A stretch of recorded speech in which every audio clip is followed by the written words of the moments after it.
Martedì 7 febbraio, buongiorno a tutti, ben ritrovati con la nostra prima edizione, insieme fino alle 14:30, tanti i temi che affronteremo e sui quali ragioneremo oggi. Naturalmente parleremo del terremoto in Turchia, tra pochissimo avremo il presidente dell'Istituto Nazionale di Geofisica e Vulcanologia che ci farà capire un po' meglio quello che sta succedendo e soprattutto quello che potrebbe succedere adesso e nei prossimi giorni. Lo dicono anche i siti dei quotidiani nazionali, lo vediamo insieme, il sito della Repubblica, nuova ondata di forti scosse al centro della Turchia, un bilancio che sale di ora in ora, oltre 5.000 morti, c'è anche un italiano disperso, un incendio nel porto di Iskenderun, sotto di fianco lo vedete Aleppo rasa al suolo, insomma la città siriana, lo sapete che questo terremoto ha interessato un territorio, un vasto territorio ai confini tra Siria e Turchia, Siria martire da una guerra dura anni e ora colpita duramente dal terremoto. Insomma, si continua a scavare tra le macerie in cerca di superstiti. Una bambina è stata salvata, estratta viva dopo oltre 20 ore sotto le macerie della sua abitazione. Adesso c'è anche il problema di dare un riparo a chi è rimasto senza una casa, aiuti che stanno arrivando da ogni parte del mondo in una diplomazia degli aiuti che non conosce confini geografici, ma nemmeno confini di alleanze. Tutti si stanno muovendo, persino Russia e Ucraina coinvolte in una guerra che sta raggiungendo ormai i 12 mesi, pronti a fare la loro parte. Ieri erano arrivate anche le parole del presidente del Veneto Zaia, protezione civile veneta pronta a mobilitarsi per dare un aiuto con uomini e mezzi. Parleremo di questo, parleremo di economia e poi parleremo insomma anche di solidarietà. E naturalmente in primo piano abbiamo la cronaca per una vicenda che è accaduta alle porte del centro storico di Treviso. Siamo nel quartiere di Sant'Antonino, per chi conosce la geografia della città di Treviso, proprio nel sottopasso che poi porta verso il Put e quindi verso il centro. Un ventenne aggredito e rapinato da 5 giovani, sembrano giovanissimi, con un passamontagna. Indaga la polizia, un episodio che inquieta e spaventa. Saluto la nostra Sharon Di Carlo insieme a Renato Capoia per aggiornarci su quanto accaduto. Buongiorno Francesca e buongiorno a tutti i telespettatori di Antenna 3, lo hai accennato tu, siamo qui in via Pinelli perché domenica sera, erano più o meno le 20:30, c'è stata un'aggressione ad un ragazzo di 22 anni da parte di una banda di 5 ragazzi, probabilmente come hai accennato tu minorenni. Erano, come abbiamo già detto, più o meno le 20:30 quando il giovane stava rientrando da lavoro, perché appunto lavora in centro storico, stava passeggiando per questa via quando è stato accerchiato da questa banda di ragazzi incappucciati. Infatti il giovane non ha riconosciuto i volti perché erano oscurati da passamontagna, da felpe, da sciarpe, quindi non erano riconoscibili. Dopo essere stato accerchiato è stato intimato di consegnare cellulare e portafoglio. Il giovane ovviamente terrorizzato, sotto shock, ha consegnato 5 euro che aveva in tasca e il suo smartphone. A quel punto sarebbe stato colpito da uno schiaffo, da un violento schiaffo in volto da parte dei malviventi e solo a quel punto sarebbe riuscito a scappare verso la chiesa votiva, dove è riuscito a trovare un passante che ha visto il ragazzo sotto shock, lo ha accompagnato alla porta di un ristorante cinese che c'è appunto qui vicino alla stazione, e solo lì è riuscito a chiamare aiuto, a chiamare la polizia che è immediatamente arrivata. È stato denunciato il fatto. Francesca, adesso la polizia sta appunto indagando, sta passando al setaccio tutti i video appunto delle telecamere di videosorveglianza della zona per capire come sono andati i fatti, come è andata la situazione e poi ovviamente per prendere provvedimenti. Grazie Sharon. Naturalmente se ci sono ulteriori aggiornamenti chiedici la linea, poi questa sera nel corso dei nostri telegiornali tutti gli sviluppi di questa vicenda. Probabilmente riusciremo ad avere anche il sindaco Mario Conte per un'analisi di quello che è successo. Grazie a Sharon Di Carlo, grazie a Renato Capoia e buon lavoro. Questo quanto accaduto. Grazie Francesca, più tardi. Grazie Sharon, questo è quanto accaduto dunque alle porte del centro storico di Treviso. E un'altra notizia di cronaca che arriva dal Vicentino, da Bassano del Grappa. Un uomo è stato fermato per un normale controllo dalla polizia all'ingresso di una sala slot, ma ha reagito in modo molto violento, colpendo con pugni e calci gli agenti. L'esagitato, si tratta di un cittadino polacco, è stato a quel punto bloccato e arrestato. Nei confronti dello straniero, che è stato poi scarcerato dopo l'udienza di convalida, in attesa di essere processato, è scattato un foglio di via obbligatorio dal comune di Bassano e non potrà mettere piede nel comune vicentino per 3 anni. Al termine di una serie di controlli sul territorio da parte degli agenti del commissariato della polizia locale, il questore della provincia berica Paolo Sartori ha emesso un altro foglio di via sempre per 3 anni nei confronti di un altro uomo per precedenti penali. E tra pochissimo andremo a Padova perché c'è un vero e proprio giallo nel quartiere dell'Arcella. Ieri sera un bancario, un uomo di 55 anni, è stato trovato da un passante agonizzante per strada con una profonda ferita alla testa. L'uomo è deceduto poco dopo all'ospedale di Padova. Le indagini sono in corso per capire se sia stato vittima di un incidente stradale, dunque di un'auto pirata o di un'aggressione. Un aggiornamento di cronaca giudiziaria invece lo leggiamo dal sito del Corriere delle Alpi, che titola "Gara del gas, tutti assolti perché il fatto non sussiste". Entriamo all'interno dell'articolo del Corriere delle Alpi. Paolo Perenzin, allora sindaco di Feltre, Bruno Zanolla, primo cittadino di Querovasse, amministratore unico di BIM Infrastrutture, Giovanni Piccoli, direttore tecnico dello stesso ente, assolti perché il fatto non sussiste. Formula piena perché appunto per tutti e tre il fatto non sussiste dopo che il procuratore Paolo Luca aveva chiesto una condanna a 8 mesi di reclusione. La procura li aveva accusati di avere in qualche modo truccato la gara per il gas in provincia, ma l'accusa di turbativa d'asta è caduta in aula. Secondo il giudice Elisabetta Scolozzi, Perenzin non ha esercitato pressioni sulla responsabile del procedimento, Maura Florida, minacciandola di conseguenze sulla sua carriera. Zanolla e Piccoli non hanno cercato appoggi a livello istituzionale per cercare di far annullare la gara. Soddisfazione naturalmente per gli imputati e i difensori Perco, Moretti, Mozzoccoli e Tremolada, che dicono assenza delle condotte contestate. Naturalmente nei telegiornali serali di Antenna 3 entreremo nel merito di quanto accaduto, ricostruendo anche quella che è stata denominata, lo avete sentito, lo avete letto sul sito del Corriere delle Alpi, la guerra del gas. Ma adesso la cronaca, ve l'ho anticipato, ci porta all'Arcella, a Padova, per questo vero e proprio giallo, per questo bancario di 55 anni trovato agonizzante in strada, deceduto poco dopo all'ospedale di Padova. Indagini in corso per chiarire la vicenda. Buongiorno a Valentina Visentin.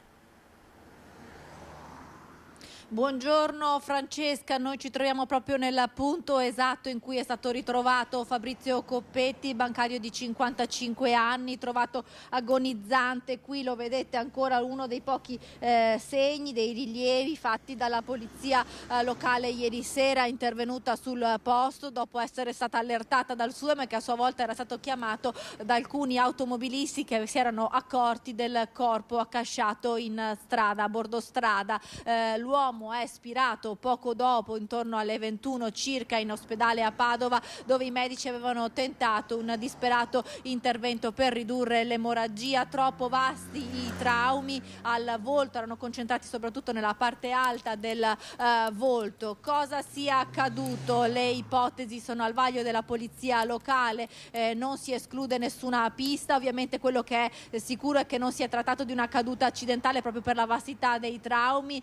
Si propende o per un investimento e il pirata della strada poi è scappato senza prestare soccorso, oppure un'aggressione. Questa, la vedete, è una zona piuttosto trafficata, ci troviamo in un snodo cittadino piuttosto trafficato, e poi soprattutto intorno alle 6 di sera, l'ora in cui 6:30, quando è stato trovato il corpo del 55enne, uno dei punti più trafficati della città, perché ci troviamo a pochi passi dalla stazione e dall'incrocio della Stanga. Qui però le telecamere di sorveglianza non puntano direttamente su questa parte della strada, quindi la polizia locale sta acquisendo quelle della zona, quindi in un ampio raggio di monitoraggio, e soprattutto si cercano anche testimoni. Se qualcuno ha visto qualcosa, contatti la polizia locale. Insomma, si propende o per un'aggressione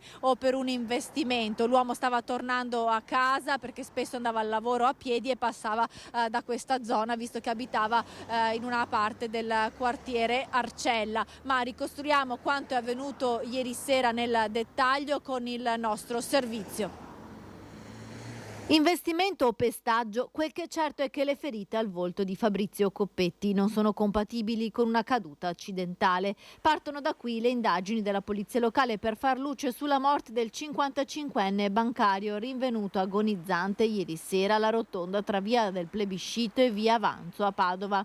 L'uomo steso a terra a bordo strada è stato notato da un automobilista che si è fermato e ha dato immediatamente l'allarme. Quando sono arrivati i soccorsi era incosciente e aveva il volto tumefatto. Lesioni troppo gravi per essere compatibili con una semplice caduta. Faceva fatica a respirare, non ha mai ripreso conoscenza. Intubato e trasferito d'urgenza in ospedale, è stato operato per ridurre l'emorragia, ma è morto verso le 21. Fabrizio Coppetti, 55 anni, originario di Gemona, viveva a Padova da 16 anni, lavorava come dirigente all'Unicredit. Abitava all'Arcella, in zona San Gregorio, andava spesso a lavorare a piedi. La polizia locale sta recuperando le immagini delle telecamere di sorveglianza della zona per capire se l'uomo sia stato investito da un pirata della strada che è scappato senza prestare soccorso o sia stato vittima di un'aggressione.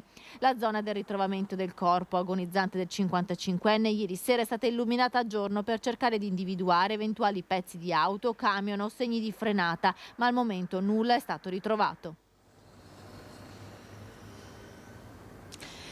E ve lo confermiamo, abbiamo guardato anche noi finché aspettavamo di fare il collegamento, non ci sono segni di frenata sulla strada e purtroppo qui alcune auto corrono davvero tanto, quindi non ci sono neanche pezzi di specchietti o carrozzeria, quello che cercava appunto ieri sera la polizia locale illuminando a giorno questo tratto di strada. Ovviamente le indagini continueranno, si spera appunto che alcune telecamere di sorveglianza possono dare delle risposte per chiarire cosa sia accaduto e cosa abbia provocato la morte di Fabrizio Coppetti. Da Padova è tutto. Francesca, restituisco la linea allo studio. Grazie davvero a Valentina Visentin, un vero e proprio giallo, e magari potrebbero esserci anche dei testimoni degli automobilisti di passaggio. Non è successo a notte fonda, è successo ieri sera, e quindi delle auto di passaggio in una zona particolarmente trafficata potrebbero aiutare gli investigatori per risolvere questa tragedia.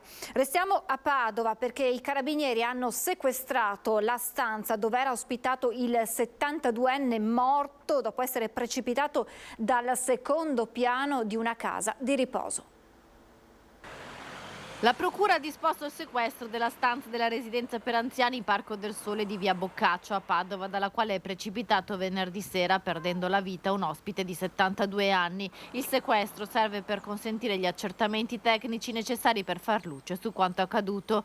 L'uomo, ricoverato al secondo piano nel reparto che ospita i malati di Alzheimer, non aveva la possibilità di aprirla perché le porte e finestre devono rimanere chiuse. Per aprirle servono delle chiavi particolari. Come mai dunque la finestra era aperta, era stata dimenticata socchiusa o qualcuno l'aveva aperta per lui? Sono questi gli interrogativi a cui gli investigatori dovranno dare presto una risposta. Tra le ipotesi ovviamente c'è quella del suicidio, ma resta il fatto che nessuno stava vigilando sul 72enne al momento della tragedia avvenuta subito dopo cena.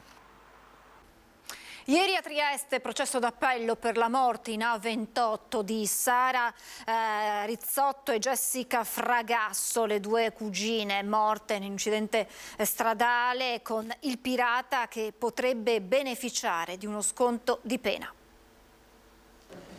Processo rinviato al 26 aprile per la mancanza di una querela, pena per l'imputato che da 7 anni rischia di scendere a 6 anni e 4 mesi e un risarcimento per la vita di Sara Rizzotto proposto dall'assicurazione straniera del mezzo al cui volante quella sera si era messo l'imprenditore bulgaro Dmitry Trikov di appena 30.000 euro, una cifra considerata ridicola. Sono le novità arrivate dall'udienza di appello per il tragico scontro in A28 in cui nel gennaio dell'anno scorso morirono Sara, 26 anni, e la cugina Jessica Fragasso, di 20. Secondo la riforma Cartabia, per contestare le lesioni gravi e gravissime patite dalle figliolette di Sara, occorre che il papà presenti formalmente querela, altrimenti il 62enne, attualmente ai domiciliari, potrebbe beneficiare di uno sconto di pena. Già è poca, 7 anni, e sarebbe ridotto a 6 anni e 4 mesi con questa querela, però se riesce a presentarla entro fine marzo, bene. E 7 anni almeno che rimanga quella, nient'altro, non chiediamo altro, tanto le ragazze non ce le riportano più indietro, però almeno che si faccia un po' di anni in galera. Dal punto di vista procedurale, sottolineano gli avvocati, non è una sorpresa. Ce lo aspettavamo, anzi era una decisione, sì, è una decisione più corretta, insomma, che potessero prendere oggi, quindi niente, ci si vede il 26 aprile. Tutto qui. Naturalmente le conseguenze in caso di mancata presentazione delle querele non potrebbero poi non riversarsi sulla sentenza in punto pena, ma è una scelta che spetta ovviamente al padre delle minori. Ci sembra già una pena che non è totalmente soddisfacente neanche dal punto di vista penale, ma insomma ci rimettiamo alla valutazione dell'autorità giudiziaria. Nava definisce inaccettabile la proposta di risarcimento di neppure 30.000 euro avanzata dall'assicurazione, annunciando una segnalazione all'ISVAP, l'Istituto per la Vigilanza sulle Assicurazioni. Incidente stradale la scorsa notte, poco prima dell'1, lungo il passante di Mestre tra i caselli di Spinea e Martellago Scorzè in direzione Trieste, coinvolti 3 mezzi, un furgone e 2 auto. Il conducente di una delle 2 vetture è rimasto ferito. Sul posto il SUE, i vigili del fuoco, la polizia stradale di Venezia per ricostruire la dinamica del sinistro e i coordinatori del centro operativo e gli ausiliari della viabilità di CAV. Per circa mezz'ora il traffico è rimasto bloccato a causa dei veicoli e dei numerosi detriti e liquidi finiti sulla carreggiata. La coda però non ha superato, visto anche l'orario, il chilometro, e la circolazione ha ripreso a scorrere poco dopo con la riapertura progressiva delle corsie. E poi ci spostiamo con la cronaca a Venezia, perché i funzionari dell'Agenzia Dogane e Monopoli in servizio presso l'ufficio di Venezia insieme ai militari del gruppo del comando provinciale della Guardia di Finanza hanno posto sotto fermo amministrativo oltre 51.000 articoli d'abbigliamento trasportati nello scalo lagunare con una motonave proveniente dalla Grecia. La merce, che era contenuta in 40 colli, riportava l'indicazione Made in China, ma presentava etichette riportanti segni distintivi riconducibili al territorio italiano e ai colori della bandiera nazionale, tali da indurre il consumatore a ritenere che il prodotto fosse invece originario del nostro paese. Gli articoli, costituiti in maggioranza da giacche, cinture, maglie da donna, sono stati posti sotto fermo amministrativo per violazione del codice del consumo. L'operatore commerciale ha provveduto alla successiva regolarizzazione con la posizione delle regolari etichettature e la rimozione dei segni equivoci sull'origine dei prodotti. Abbiamo detto il terremoto in Turchia è stato al centro, è stato uno dei primi temi toccati ieri dal presidente Zaia durante una conferenza stampa a Palazzo Balbi, ma è stata l'occasione anche per parlare di Olimpiadi di autonomia. Siamo vicini al popolo turco, lo siamo con il pensiero che è l'unica cosa che possiamo fare adesso, ma una vicinanza che esprimeremo se ci verrà data la possibilità, inviando volontari e mezzi. Il primo pensiero del presidente del Veneto Zaia durante la conferenza stampa di presentazione di una nuova app che racchiude tutti i servizi erogati dalla regione è andato alle popolazioni colpite dalle scosse di terremoto, la prima stanotte di magnitudo 7.8 sulla scala Richter, la seconda stamattina di 7.5 al confine tra Turchia e Siria. Si tratta di uno dei sismi più devastanti degli ultimi anni e il bilancio ancora provvisorio e drammatico. Migliaia di vittime, centinaia di dispersi, edifici rasi al suolo. In pochi minuti la terra si è spostata di 3 metri lungo una faglia di 150 chilometri. La scossa di questa notte è stata seguita da un rischio tsunami lungo le coste del Mediterraneo, allarme arrivato anche in Italia e in Veneto. Io stamattina sentivo i nostri tecnici alle 5 e mezza di stamattina, che li ho sentiti, c'era anche il pericolo tsunami per noi, perché avevamo una previsione di 1 metro d'acqua su Chioggia, Venezia, che poi fortunatamente si è diradato sempre di più e verso le 7 e mezza, insomma abbiamo chiuso anche questo stato emergenziale. E oggi, a 3 anni esatti dall'inizio delle Olimpiadi invernali del 2026, celebrati con un alzabandiere in contemporanea dalle piazze di Cortina e Milano, non poteva mancare un'analisi di quelli che saranno gli effetti sui territori. Secondo lo studio universitario, i giochi invernali porteranno 1 miliardo di PIL, al quale si aggiungono tutte le opere, ricorda Zaia. Non posso accettare che si dica che le Olimpiadi non portano a nulla ai territori, perché vuol dire anche non saper fare, il dare e l'avere. E sulle polemiche legate ai costi per la realizzazione della pista da bob, il presidente del Veneto ricorda che l'opera rientra nel dossier olimpico. Le spese che lo Stato, non la Regione del Veneto, che lo Stato sosterrà per il bob saranno 100, 120, adesso non ho ben capito. Anche se li andassimo a detrarre dal miliardo ne resterebbero ancora 880. Tra i temi affrontati a margine dell'incontro di Palazzo Balbi, naturalmente quello dell'autonomia. È una rivoluzione dopo la Costituzione del 48, questa è una vera pagina di storia che sarà percepita dai posteri, ha spiegato Zaia. La si finisca di attaccare il progetto di autonomia, perché che sia chiaro che chi attacca l'autonomia a questo punto secondo me attacca il capo dello Stato. Perché non è incostituzionale, e se non è incostituzionale in democrazia vuol dire, a me non risulta che il Quirinale abbia detto che non dà promulga a questo disegno di legge. Vi mostriamo il sondaggio di oggi, sono 100 giorni dal governo Meloni, vi chiediamo se promuovete quanto finora fatto, sì 0422 16 26 691, no 0422 16 26 690. La chiamata è gratuita, l'esito del sondaggio questa sera nel corso di Ring. Saluto, lo ringrazio davvero tantissimo per essere con noi, perché immagino che siano ore molto intense per il professor Carlo Doglioni, presidente dell'Istituto Nazionale di Geofisica e Vulcanologia, ma docente anche di geodinamica all'Università Sapienza. Buongiorno professore, grazie per essere con noi. Buongiorno a voi.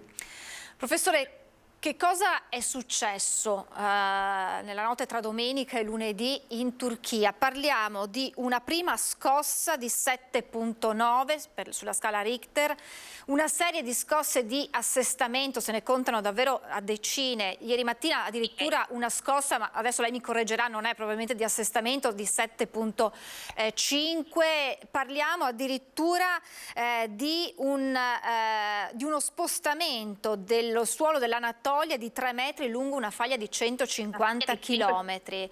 Si paragona all'esplosione di 130 bombe atomiche. Che cosa è successo?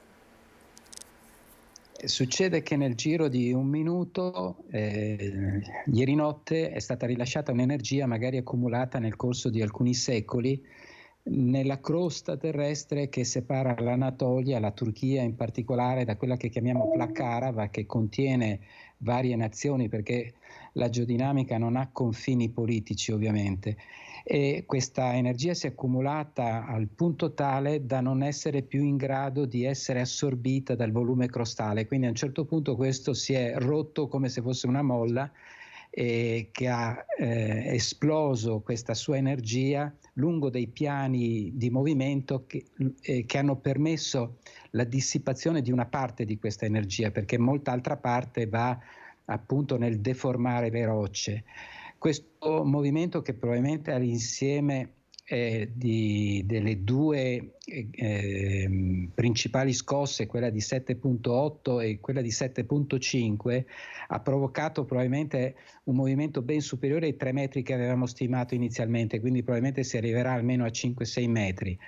È un fenomeno del tutto naturale, nel senso che la Terra è composta da queste calotte che si muovono l'una rispetto all'altra, le chiamiamo placche, il guscio esterno, e nella parte fredda che si comporta in maniera fragile avvengono appunto questi terremoti al contatto tra queste placche.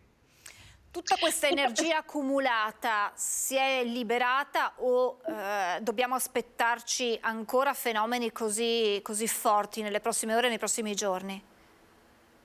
È sempre un po' problematico fare una previsione, perché al momento non abbiamo ancora una conoscenza sufficiente dei terremoti. Noi studiamo gli eventi perché per noi sono degli esperimenti. Lei immagini che la possibilità di quantificare gli eventi sismici, cioè di avere le misure precise delle oscillazioni, è degli ultimi 60-100 anni al massimo. Ma la storia sismica ovviamente va indietro di milioni di anni, quindi noi stiamo vedendo una finestra temporale troppo piccola per avere un'indicazione di come funziona la Terra. Quindi l'obiettivo primo è quello di capire meglio come funzionano i terremoti. Questo evento ovviamente segue le regole che noi conosciamo, e cioè quando c'è un evento principale ci sono i cosiddetti aftershock, però la seconda scossa di magnitudo 7,5 ha attivato una seconda faglia, quindi a sua volta ha generato quindi una serie di altri cosiddetti aftershock, quindi è una sequenza complessa.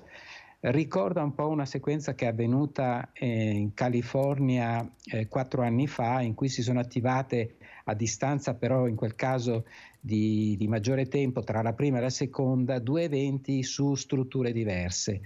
Però è un segnale che ci ricorda che il sistema è vivo, che i terremoti ci saranno sempre, dobbiamo imparare a conoscerli, soprattutto per difenderci. È impossibile però, professore, ipotizzare, sapere quando succederanno degli eventi così.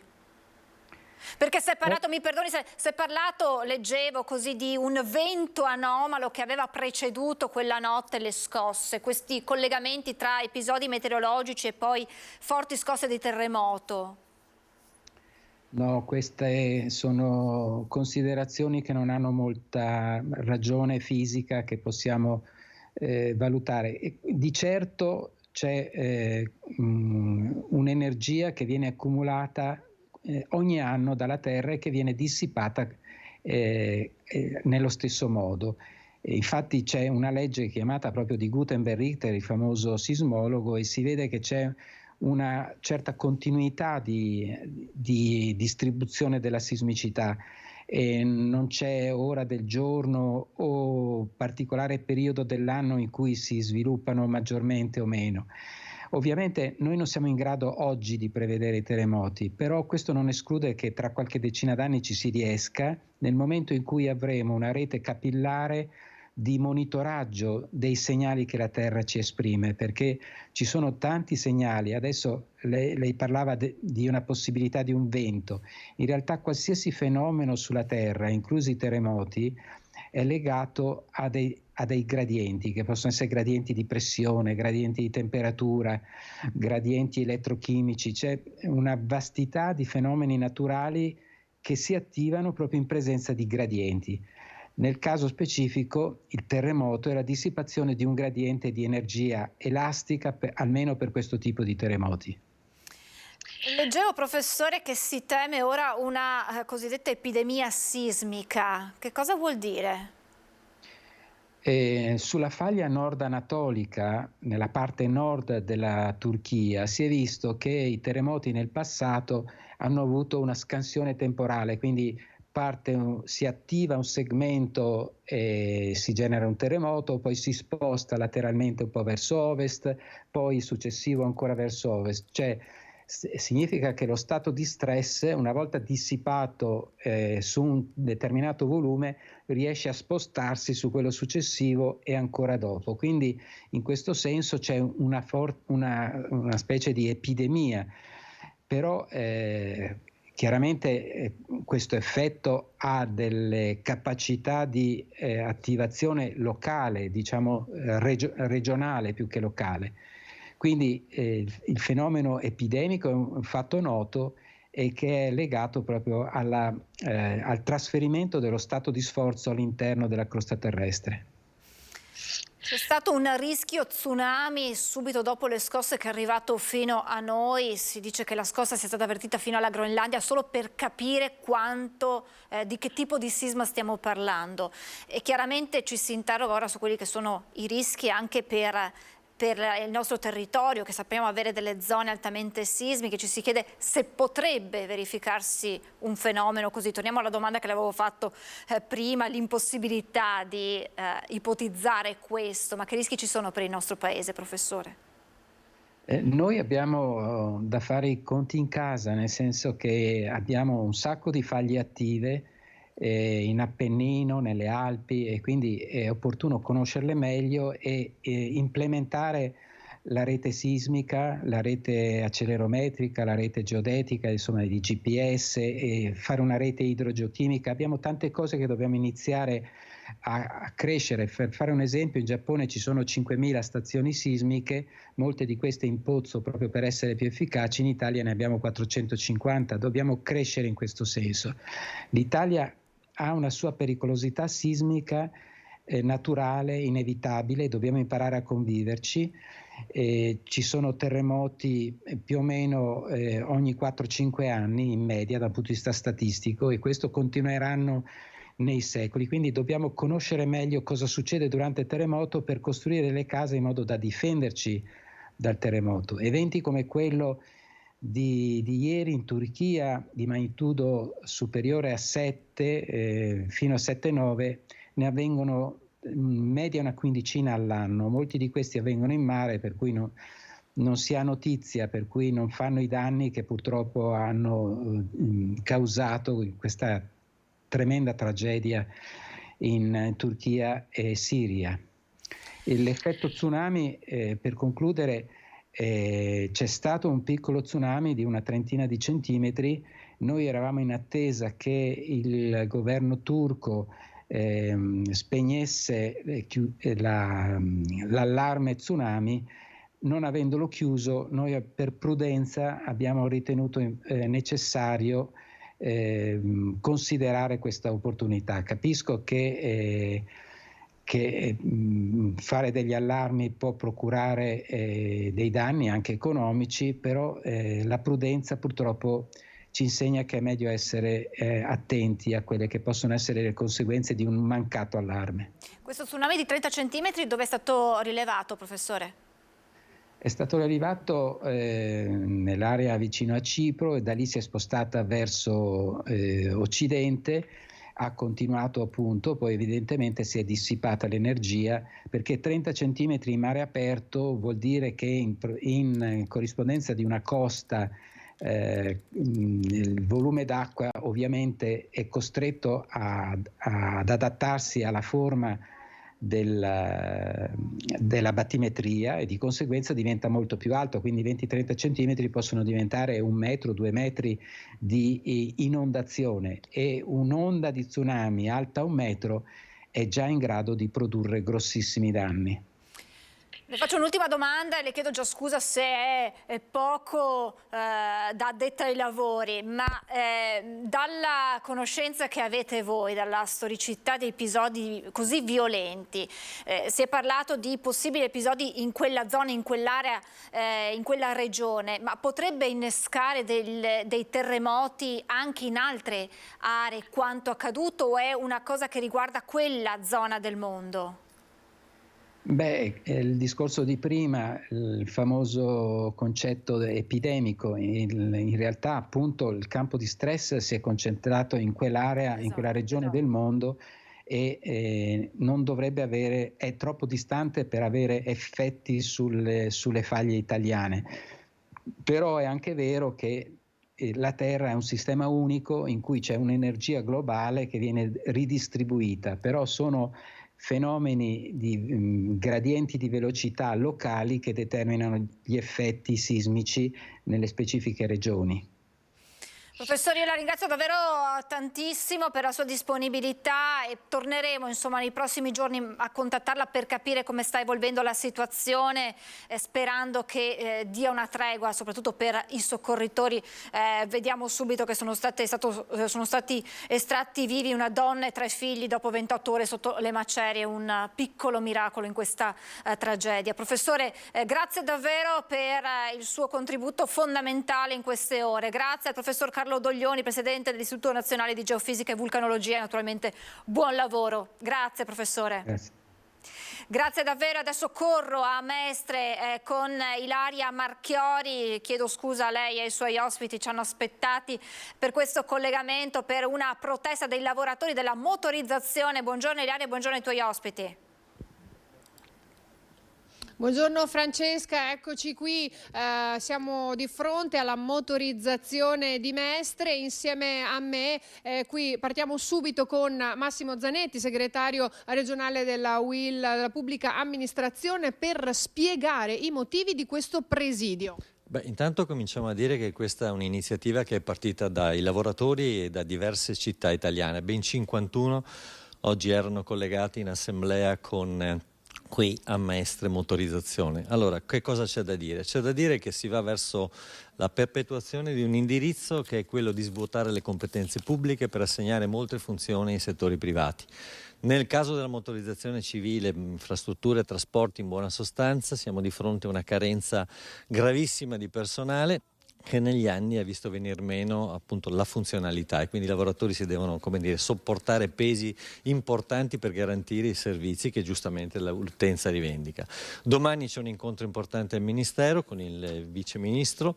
E ci auguriamo che rispetto alle questioni che organizzazioni sindacali tutte hanno sollevato e avanzato arrivino qualche risposte. Quali?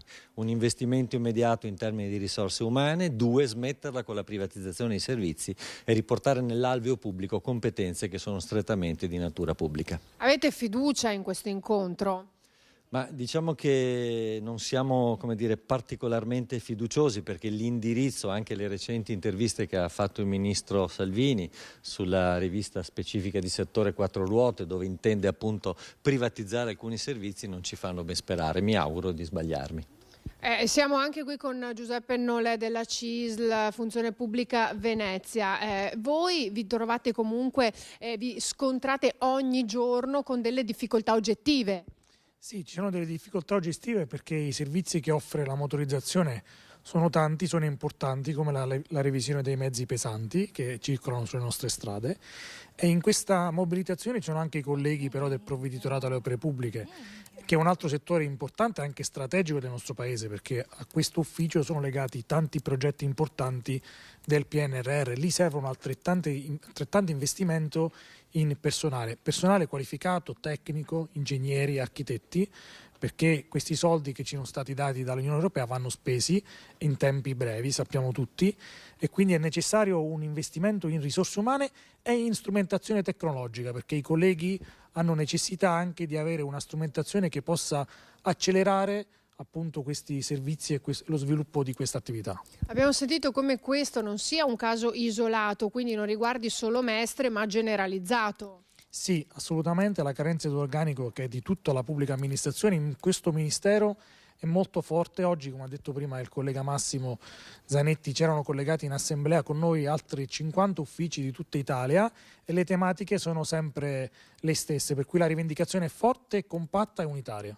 Qualora l'incontro al Ministero non dovesse dare gli esiti sperati, che cosa avete intenzione di fare? Come avete intenzione di muovervi? Beh, ci sono i nostri coordinatori nazionali che sapranno bene indirizzarci su questo, però i lavoratori sono compatti, quindi proseguiremo sicuramente la mobilitazione finché non avremo ottenuto molte risposte ai quesiti che sono stati posti.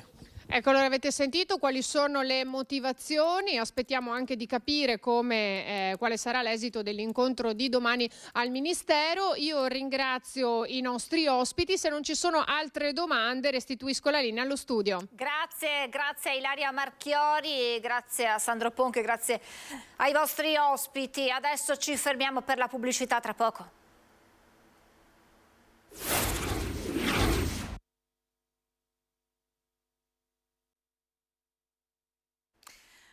Eccoci in diretta, torniamo a parlare del caso dei presunti rapporti tra un'associazione filorussa e alcuni esponenti leghisti del Veneto, rilevata da un'inchiesta giornalistica internazionale. La protesta monta in Consiglio regionale. Noi chiediamo al Presidente della Giunta regionale, a Zaia, di esprimersi in merito a questi fatti. Abbiamo dei colleghi che hanno commesso dei reati in territorio straniero ed è bene chiarire anche tutte le dinamiche, i finanziamenti di questi viaggi, che cosa è accaduto e cosa si ha in mente di fare in merito.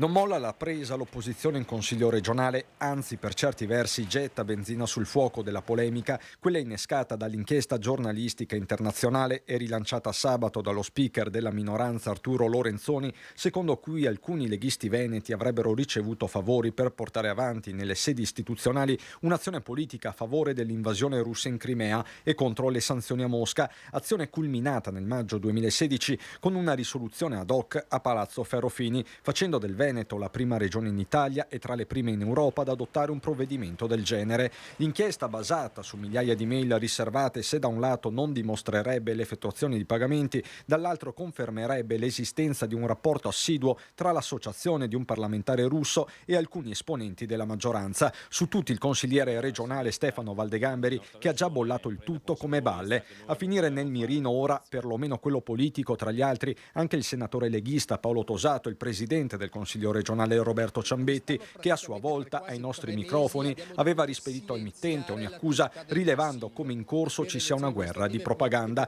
Ma l'opposizione ora ricorda le visite in Crimea di Valdegamberi e dello stesso Ciambetti, contestandone la natura istituzionale. È un vero e proprio terremoto, sono fatti risalenti ad alcuni anni fa, ma adesso sta emergendo la gravità di questi fatti. Io all'epoca me ne occupai, incontrai anche il console, e questi nostri colleghi consiglieri regionali sono consiglieri che andarono nel territorio ucraino occupato da un esercito straniero e quindi hanno commesso addirittura dei reati e attualmente sono ancora ricercati dalla giustizia ucraina perché tra l'altro recidivi sono tornati in Crimea più di una volta. E sul caso interviene anche il consigliere leghista Luciano Sandonà, che spiega che i viaggi erano per motivi istituzionali. Noi abbiamo fatto quei viaggi nell'ambito di quello che era stato stabilito dagli accordi di Minsk, ricordo 2014 e 2015, sottoscritti da Russia e Ucraina con il partenariato di Germania, Francia e Bielorussia. La replica del consigliere Luciano Sandonà, anche lui nel 2016 faceva parte della delegazione di politici locali e imprenditori che aveva partecipato ai viaggi in Crimea, che ora sono sotto la lente di ingrandimento dopo le email divulgate da un'inchiesta giornalistica internazionale del parlamentare russo Sargi Mirzarkayan, che intendeva promuovere politiche pro-russe in Europa. Per Sandonà quei viaggi erano cosa nota all'epoca e sono stati fatti per motivi istituzionali. I viaggi che abbiamo fatto in Crimea nel 2016 erano assolutamente pubblici, sono stati fatti, ricordo, 7 anni fa, quindi 6 anni prima della guerra, quindi probabilmente adesso sono venute fuori queste intercettazioni, queste mail che sono state hackerate da questa persona e che ha scritto nei confronti di altri, citando anche i nomi di noi che siamo andati in viaggio quell'anno, quindi particolarmente grave in relazione alla guerra che è in atto, ma di cui all'epoca nulla si sapeva. Il nome che viene nominato più spesso nella corrispondenza del parlamentare russo è quello di Stefano Valdegamberi, che secondo l'inchiesta sarebbe stato il principale referente politico dell'agenzia russa in Veneto. Luciano Sandonà invece viene tirato in ballo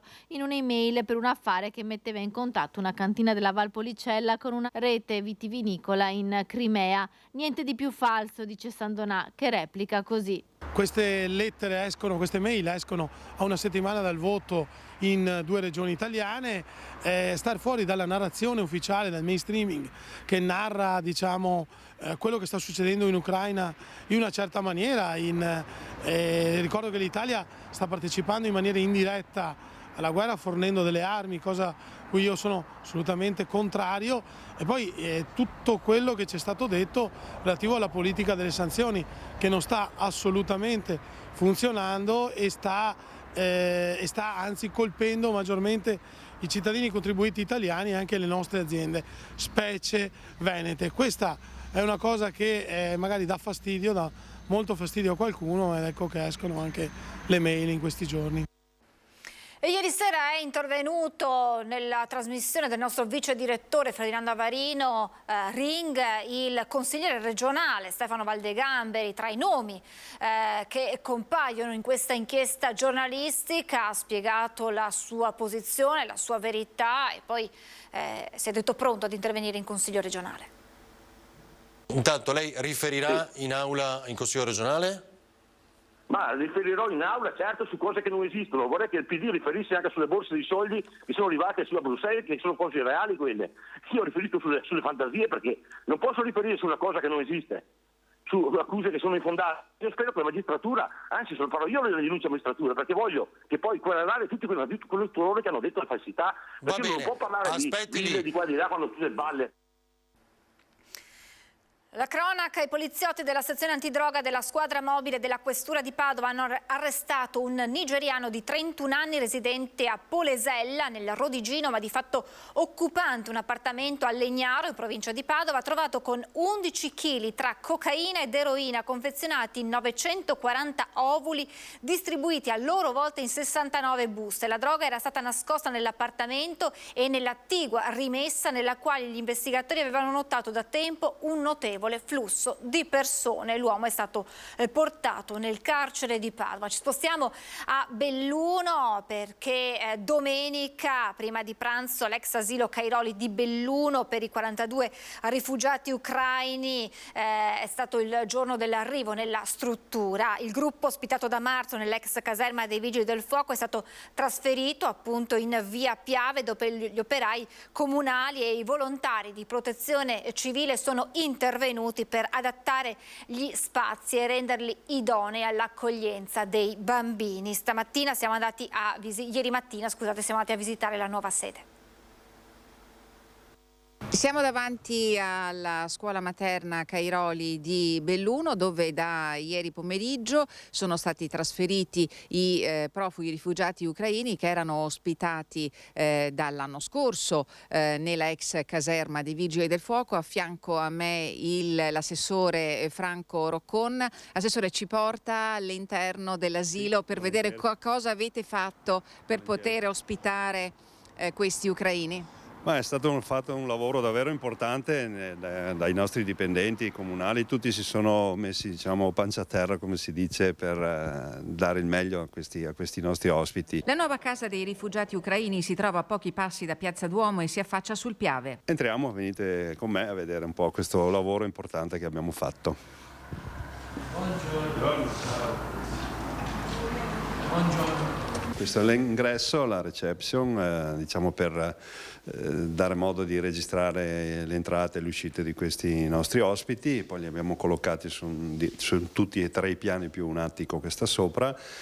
Abbiamo ovviamente montato tutti i letti, fatto tutte le cose che dovevano essere fatte, portando giù anche i propri effetti personali, insomma distinti persona per persona nei 47 che abbiamo collocato, più una che è anche in ospedale. 11 mezzi sono stati utilizzati per il trasloco, che si è concluso ieri pomeriggio alle 15, facce sorridenti tra le mamme e i loro bambini. Possiamo dire che questa struttura sembra più una casa. Lo è, per certi versi ieri erano davvero contenti. La cosa migliore che abbiamo potuto vedere anche con il sindaco è che quando sono arrivati la prima cosa che i bimbi hanno fatto sono andati a giocare con i vecchi giochi dell'asilo nella sabbiera, e questo è stato motivo anche di soddisfazione. Un lavoro di aggregazione e di solidarietà assieme agli operai comunali, i volontari della protezione civile coordinati dall'assessora Lorenza De Cunovic, tutto in pochissimo tempo. I nostri operai in una settimana hanno messo giù le docce, i bagni, sistemato i lavandini, fatto le pulizie, insomma un grande lavoro di solidarietà. Io davvero ringrazio poi tutti. Voltiamo pagina. pagina. La settimana scorsa a Roma l'incontro del ministro Santanchè con i rappresentanti dei 26 comuni delle maggiori località balneari d'Italia, presenti però anche gli operatori del settore. Tra 15 giorni nuovo appuntamento per presentare i progetti che portino poi ad una legge quadro e al riconoscimento allo status di città balneari. Tra i presenti a Roma c'erano il sindaco, la sindaca di Cavallino Treporti, nonché coordinatrice del G20 delle spiagge Roberta Nesto. Buongiorno sindaco, grazie per essere con noi. E c'era il presidente, buongiorno, il presidente di Faita Federcamping Alberto Granzotto. Buongiorno presidente.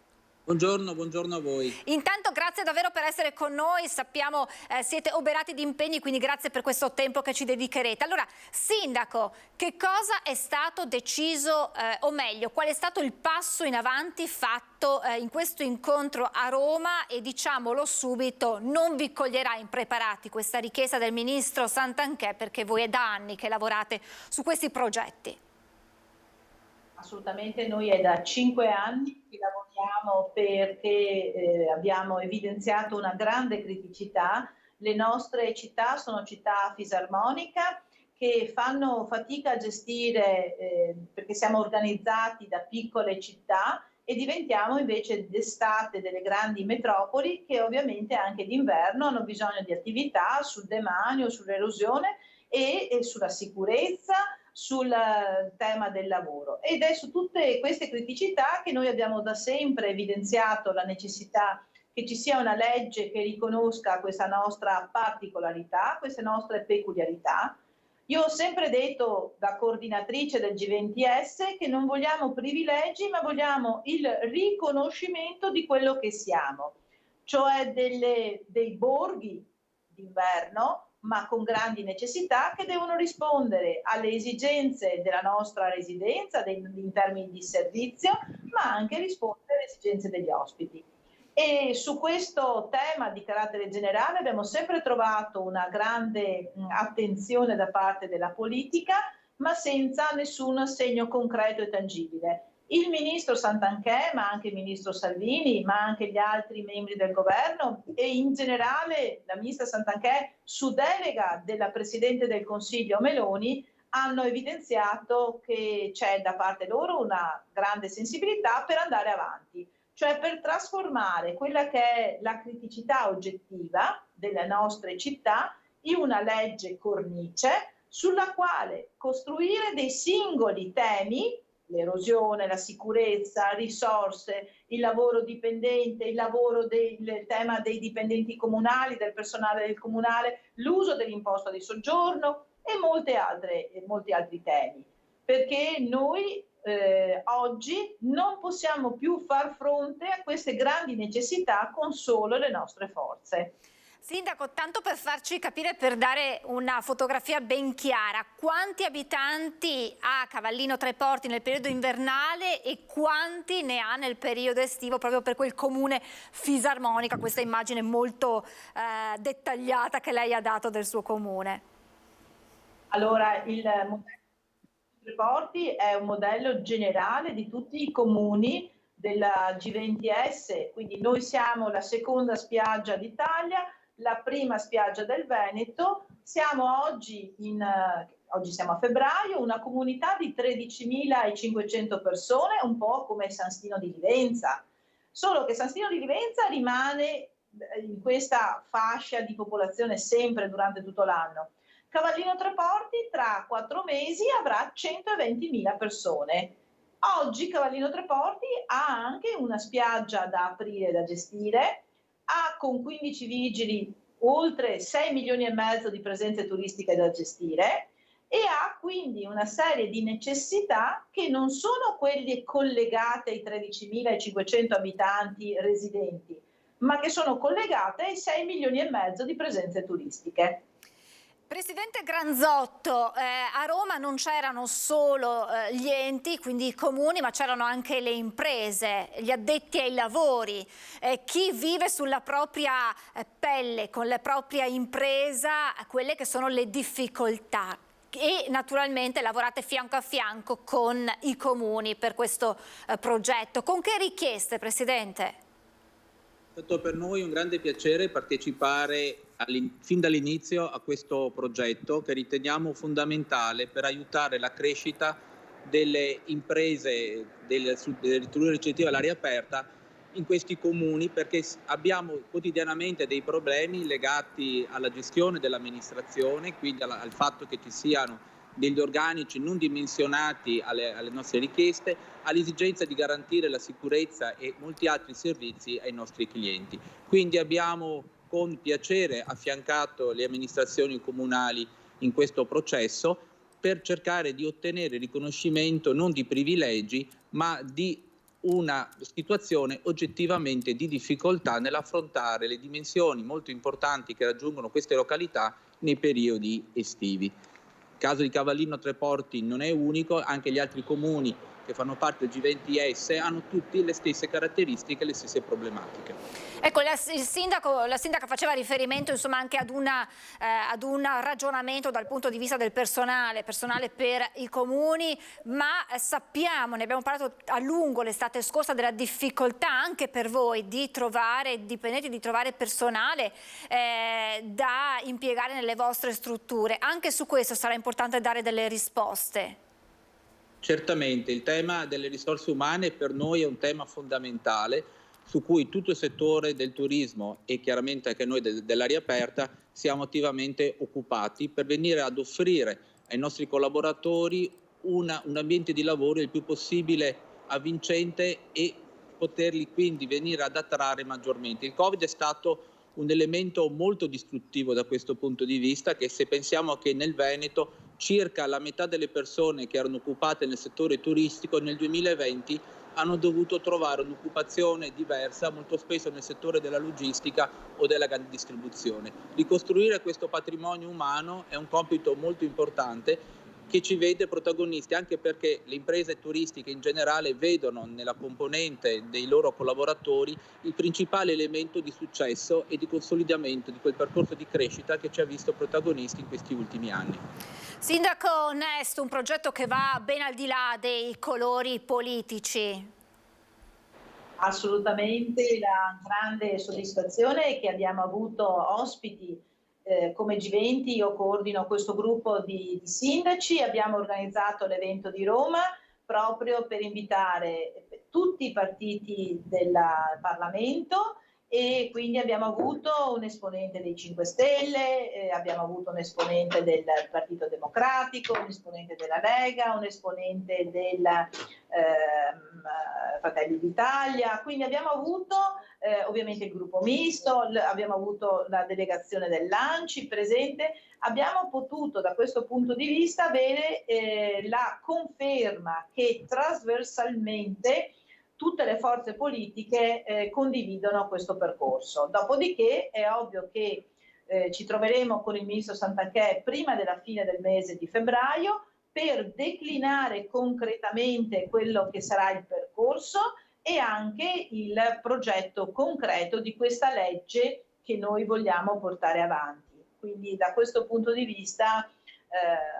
assolutamente trasversalità. Quali sono le richieste che arriveranno in particolar modo dal territorio veneto, e le chiedo poi quanto tempo ci vorrà poi per battezzare questa legge quadro? Si riuscirà prima dell'estate 2023?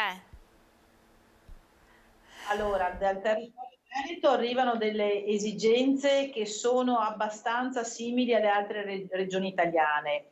Arriva un'esigenza spiccata verso il tema della sicurezza, quindi avere delle forze dell'ordine sui nostri territori già con tempestività individuate, sia per quanto riguarda la tipologia, il numero e anche il periodo. E questo anche in altre porzioni d'Italia, in altri territori, ma dal Veneto arriva soprattutto questo. Arriva anche la necessità di avere una risposta definitiva sul tema del demanio, quindi finalmente regole certe, chiare per la gestione del demanio, che poi è in capo ai sindaci. E siccome le concessioni sono un tema importante, noi vogliamo chiarezza e poter dare certezza ai nostri operatori che vogliono investire sulla spiaggia.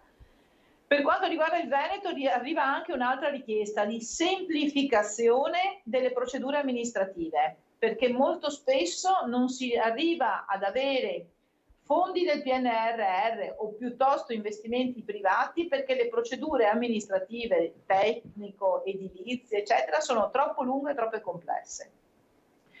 Da altri territori italiani arrivano anche altre esigenze, cioè quello della sanità. Ci sono sindaci che devono pagare i medici perché non ci sono medici per far fronte alla risposta di sicurezza sanitaria che manifestano i turisti, oltre che alla popolazione residente. Ci sono quindi territori ancora più sforniti del Veneto, e questa non è una gran cosa, e per cui siamo anche molto preoccupati per questa situazione emergenziale. Abbiamo delle regioni, tra l'altro soprattutto il Sud Italia, che non hanno ancora recuperato appieno le presenze turistiche ante-Covid e quindi hanno anche delle difficoltà in termini di bilancio. Quindi l'imposta di soggiorno ancora non c'è e ci sono quindi delle esigenze particolari. La soddisfazione è che tutta la costa veneta crede in questo percorso del G20S e della città balneare, e quindi tutti i sindaci si stanno spendendo sostenendo il mio percorso, sostenendo il percorso del G20S, e quindi è di grande soddisfazione anche questo. Anche perché insomma il turismo balneare, il turismo estivo gioca un ruolo fondamentale per tutto il comparto turistico. Sappiamo che anche negli anni della pandemia è stato quello che più ha retto l'impatto rispetto ad altre tipologie di turismo, per questo che va assolutamente tutelato e anzi va fatto crescere. Allora, io mi permetto di clarificare, è la seconda tipologia di vacanza. La prima tipologia è la vacanza culturale. Il PIL del turismo ha salvato l'economia italiana. Oggi di turismo si parla ancora troppo poco. Gli investimenti che vengono fatti per il turismo sono pochi, ma quello che mi permetto di dire è che a volte si pensa di parlare di turismo, di parlare di contributi ad aziende. In realtà qui stiamo parlando che dobbiamo pensare a infrastrutture, servizi, per dei paesi che poi hanno dei residenti e hanno degli ospiti. E quello che quindi non si è capito forse fino in fondo è che le risorse che sono necessarie nei territori sono per la qualità di vita di paesi che poi sono anche turistici e danno una prospettiva di lavoro. Ma prima ancora sono dei territori che devono essere accoglienti di loro, dar soddisfazione ai residenti che devono avere i servizi che necessitano, perché poi diventano i primi territori più accoglienti per gli ospiti e gli ospiti garantiscono il lavoro. Presidente Granzotto, per quanto vi riguarda nel dettaglio, quali sono le priorità di cui il vostro settore ha bisogno per già partire per la prossima stagione estiva?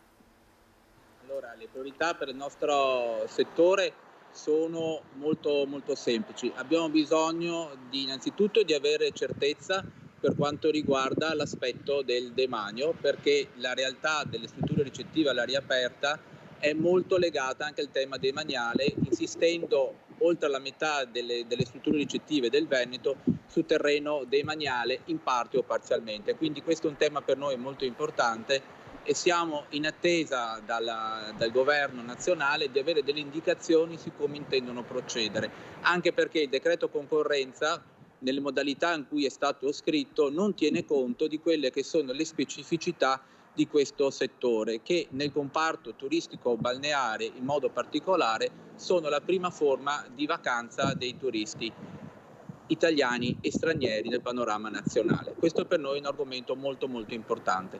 Abbiamo anche bisogno di avere una determinazione chiara per quanto riguarda la semplificazione che citava prima anche il sindaco delle varie procedure amministrative, perché gli impegni del PNR hanno un calendario molto stretto e quindi abbiamo la necessità di poter avere i nostri progetti approvati in modo tempestivo per essere cantierati nei tempi previsti dal PNR, che sono molto stretti se rapportati con quella che è la normale realtà amministrativa. Naturalmente poi questi si aggiungono poi a quelle che sono le tematiche specifiche di cui abbiamo fatto riferimento in precedenza della ricerca dei nostri collaboratori, in cui anche qui si pongono dei problemi con il sistema nazionale. Faccio riferimento per esempio alle quote per i lavoratori extracomunitari o anche alla regolarizzazione dei permessi di soggiorno di molti purtroppo profughi ucraini che sono ospitati nelle nostre località, i quali hanno delle prospettive di non rientro e quindi c'è necessità di poterli rendere occupabili per dare anche loro una prospettiva diversa. Presidente, l'ultima domanda che poi rivolgo anche al sindaco Nesto: che segnali avete per la stagione estiva alla quale state già lavorando? Le temperature che ci sono fuori non fanno ancora pensare all'estate, ma insomma sappiamo che poi per preparare al meglio servono mesi, serve un grande lavoro, e quindi che segnali avete per l'estate 2023?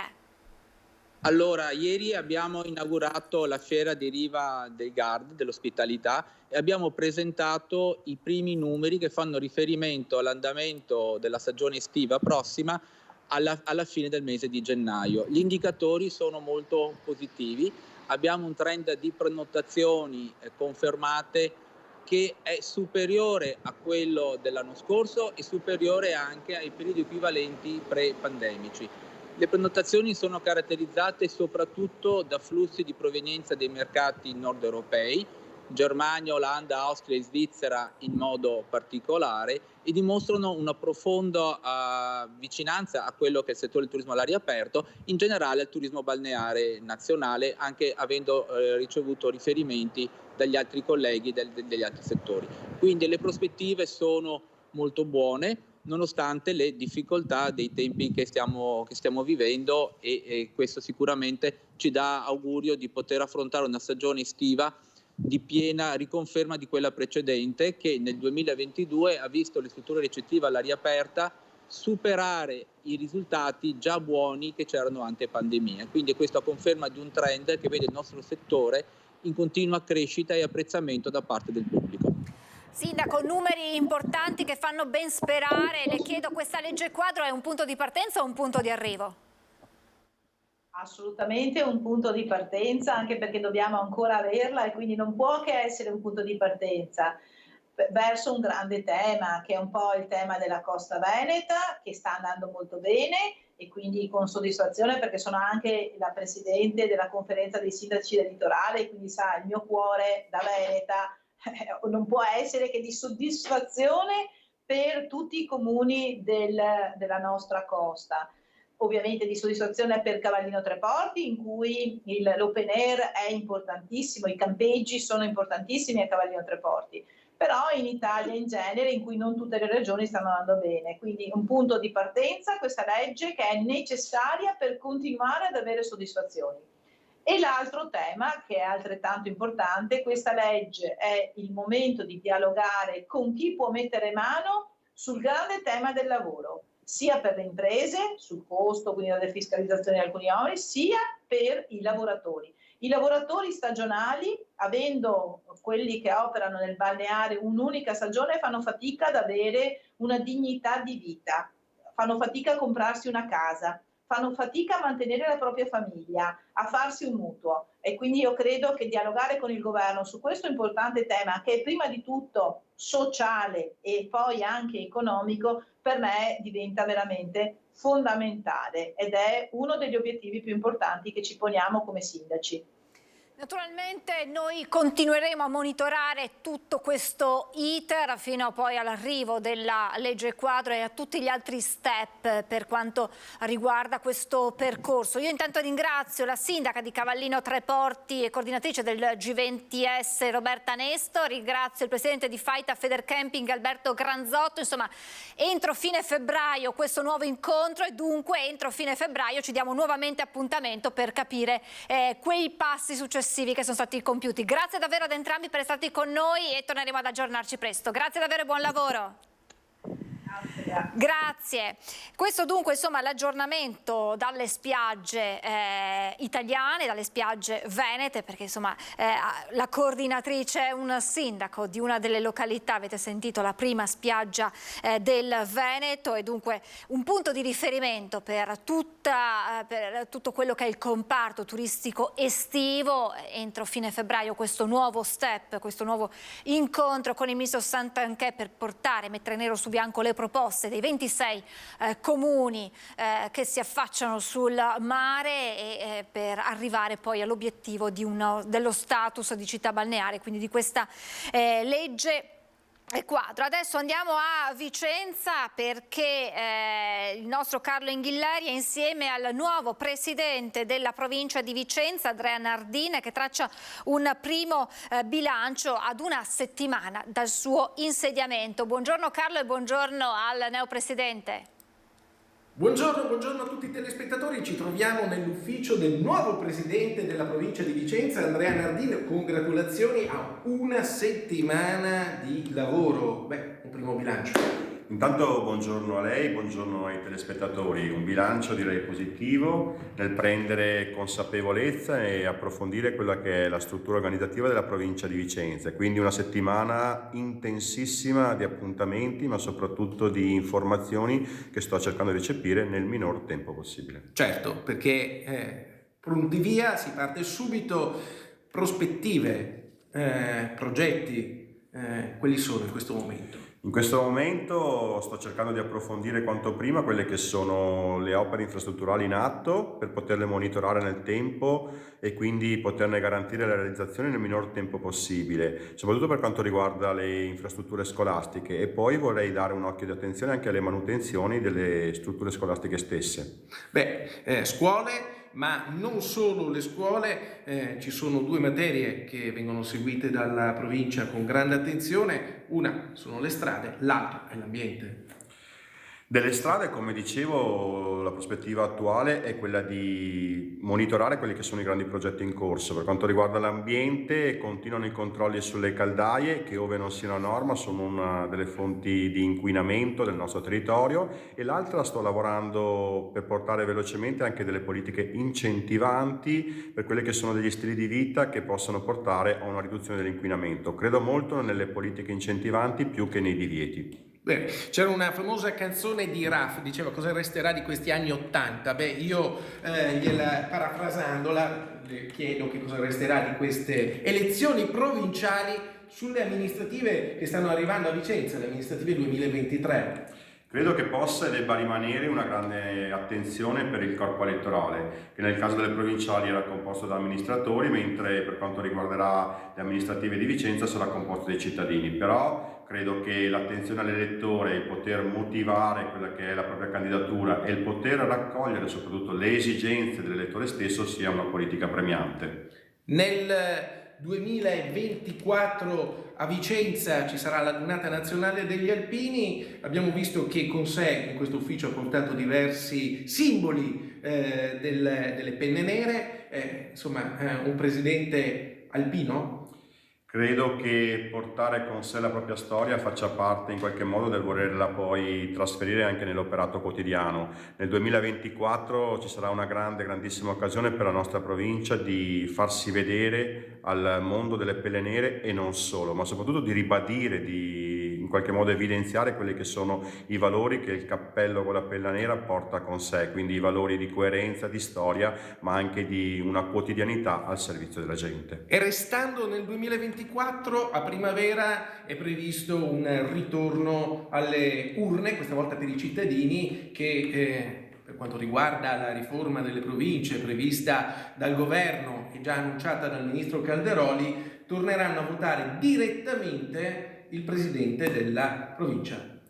Io sono un po' come San Tommaso, la mia lunga attività amministrativa mi porta a credere nelle riforme nel momento stesso in cui vengono realizzate, perché molto sono le riforme annunciate che poi non trovano realizzazione concreta in tempi brevi. Nel momento in cui la parola tornerà ai cittadini sarà compito dei candidati recepire quelle che sono le loro istanze e far vedere quello che si è fatto in questi anni. Insomma, vedere per credere. Ringraziamo il nuovo presidente della provincia di Vicenza, Andrea Nardin, e restituiamo la linea allo studio.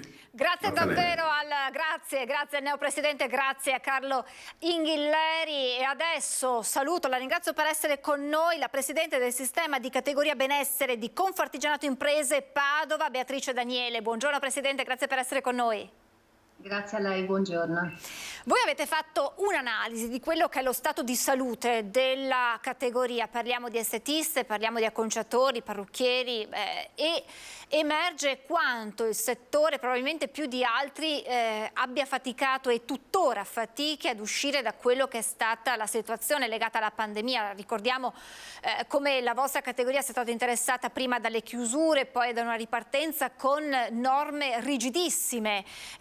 Ricordiamo il distanziamento, insomma una serie di normative che hanno condizionato poi quella che è stata la ripresa successiva. Qual è la situazione per quanto vi riguarda? Allora, la situazione è difficile perché quello che c'è stato erano stati messi dei protocolli che poi noi tutto sommato ce li avevamo già. Avevamo già dei protocolli rigidi per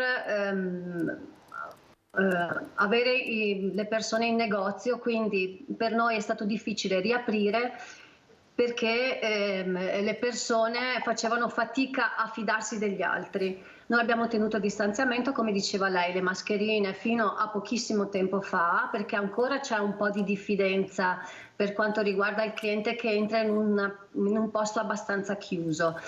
Diciamo che la difficoltà poi è stata nel avere pochi ingressi nel salone e anche dalle estetiste, e quindi la problematica era di far tornare le ragazze, le nostre dipendenti, e quella è stata la cosa più difficile, perché si è creato a un certo momento una difficoltà di una concretezza di mantenere il posto di lavoro, perciò c'è stata tutta una serie di problematiche. Poi dopo la pandemia, quando si ricominciava anche un po' alla volta, ci sono state le problematiche dell'energia, del riscaldamento, tutte cose che ci fanno ben pensare nel momento delle aperture, di quando dobbiamo fare i conti, perché fino adesso abbiamo cercato di non alzare i prezzi, perché c'è ancora c'è molto lavoro che non è ben dichiarato, ben evidente, e che quindi abbiamo delle difficoltà a mantenere i nostri negozi aperti e con personale, anche perché appunto si fa fatica a tenere il personale in negozio, proprio per questa paura, come c'era prima, il turnare continuamente i dipendenti, c'è stata un po' insomma di difficoltà.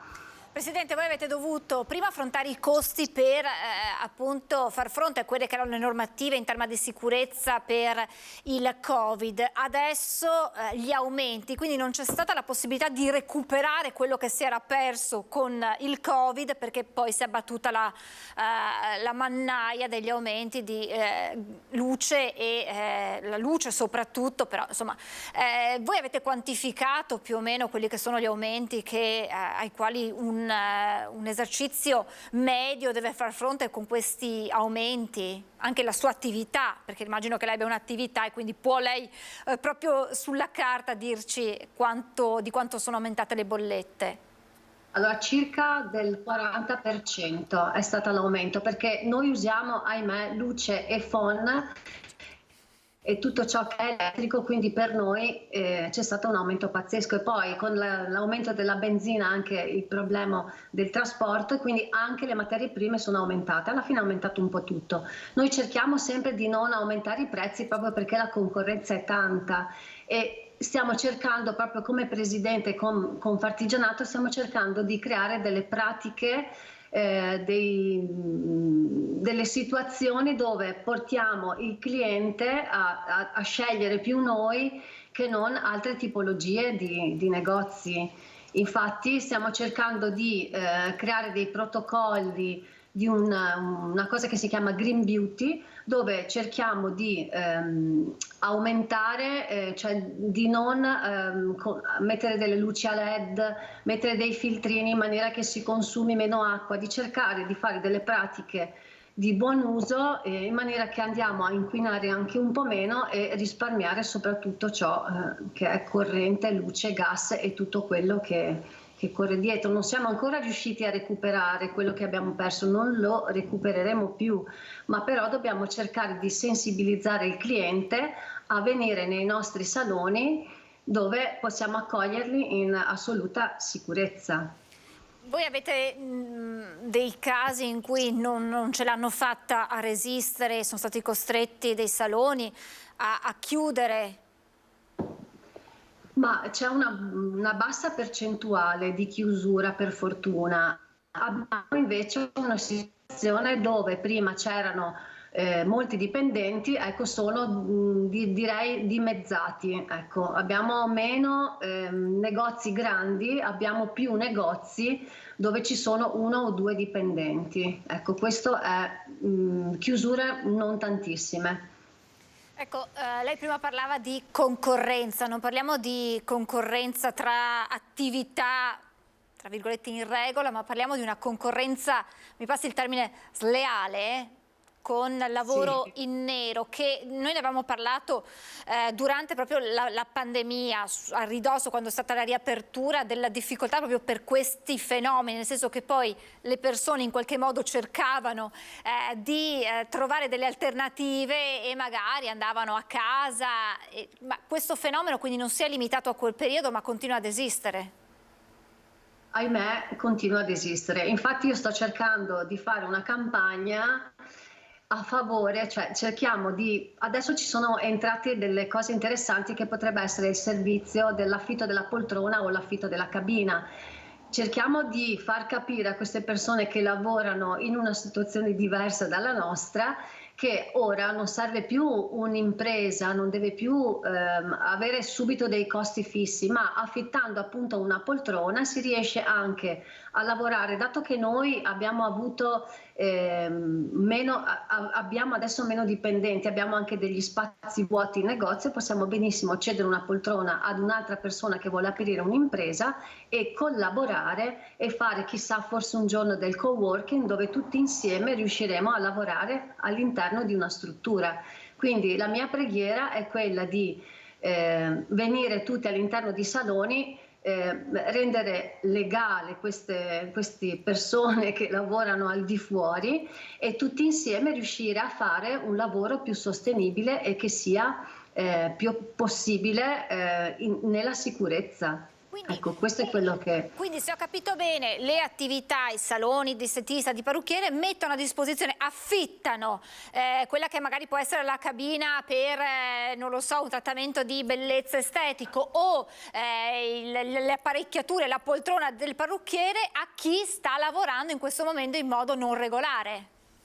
Esattamente, c'è adesso, è diventata legge, si può benissimo affittare una poltrona o una cabina di estetica dove riuscire a fare il lavoro portandosi le proprie clienti, fare il lavoro che prima non riusciva a fare perché ci sono anche molte persone che magari avviano l'attività, non hanno un capitale economico consistente, allora facendo questo pagano una piccola percentuale di un affitto e si può collaborare insieme. Quindi io direi che questa è un'ottima cosa per uscire da questo difficile momento in maniera che tutti riusciamo assieme a pagare le tasse, così le paghiamo tutti un po' meno. E questa campagna per quanto riguarda Padova è già iniziata? Avete già avuto dei riscontri? Allora abbiamo già iniziato, ma adesso abbiamo sensibilizzato creando dei video che Confartigianato sta promuovendo, dove andiamo a sensibilizzare un po' sia la persona stessa che le varie attività. Abbiamo già iniziato anche attraverso i nostri corsi di formazione a far capire questa possibilità di aprire un'impresa. Stiamo iniziando e in giro, comunque in tutta Italia abbiamo già iniziato e ci sono già un 10% che hanno iniziato a fare questa tipologia di imprenditoria. Perché questa Certo, poi anche una tutela verso chi poi si rivolge, perché non si sa, se andiamo nel salone sappiamo che prodotti vengono usati, in altre realtà magari non abbiamo la sicurezza che quella tinta che ci viene fatto, quel prodotto per il trattamento di estetica sia effettivamente certificato e sia sicuro. Quindi è un progetto che va sia per chi lavora ma sia per chi poi usufruisce di questa attività. Esattamente, questo è proprio un progetto perché noi vogliamo a tutti i costi che tutti siano certificati e tutti siano anche a livello di prodotti, che sia un prodotto sostenibile. Infatti è proprio perché creando delle strutture che magari sono grandi, perché prima c'erano più dipendenti e adesso sono un po' vuote, anziché chiuderle, inserire dentro questi affitto alla poltrona in maniera che assieme riusciamo anche ad abbattere i costi, così tutti lavoriamo bene, lavoriamo in sintonia e soprattutto lavoriamo in sicurezza. Presidente, io intanto la ringrazio, però vorrei darci un nuovo appuntamento tra un po' per capire come sta andando, se riuscirete ad affittare queste cabine o queste poltrone, quindi se ci sarà una risposta, immagino voi vi attendiate che sia una risposta importante a questo progetto contro anche appunto questa concorrenza sleale dell'abusivismo. Intanto io la ringrazio per averci portato dentro alla vostra realtà che noi spesso vediamo da clienti da fuori senza capire poi quelle che sono le difficoltà che effettivamente si vive e che naturalmente avete subito negli anni della pandemia. Grazie davvero a Beatrice Daniele, Presidente del Sistema di Categoria Benessere di Confartigianato Imprese e Padova, e torneremo dunque ad aggiornarci su questo progetto. Grazie davvero Presidente, buon lavoro. Grazie, arrivederci. Grazie, noi ci fermiamo, c'è il meteo e poi la pubblicità tra poco.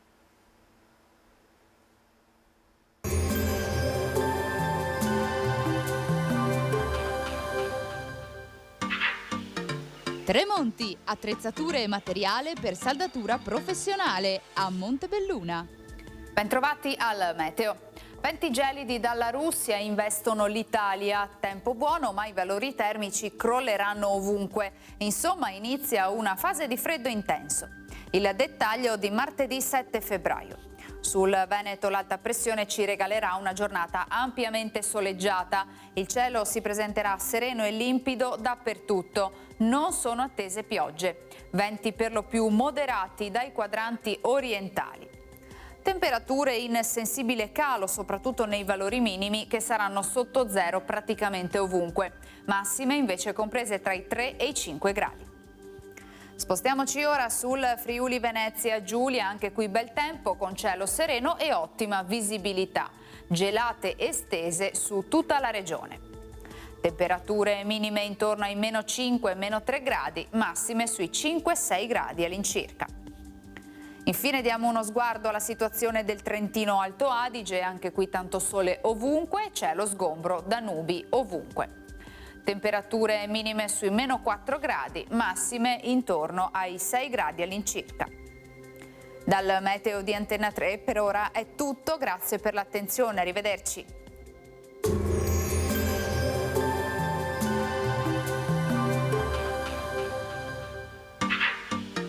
Tremonti, attrezzature e materiale per saldatura professionale a Montebelluna.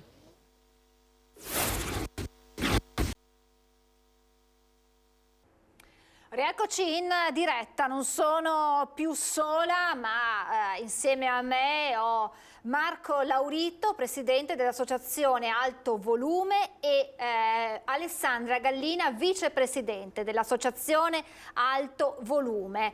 Dovrebbe collegarsi anche a minuti la sindaca di Istrana, Maria Grazia Gasparini, che la vedo già in collegamento. Buongiorno sindaco, grazie per essere con noi. Buongiorno a voi, mi fa molto piacere essere qui oggi con Alessandra e Marco, grazie. So che lei li conosce molto bene, quindi sì, grazie davvero per la sua presenza.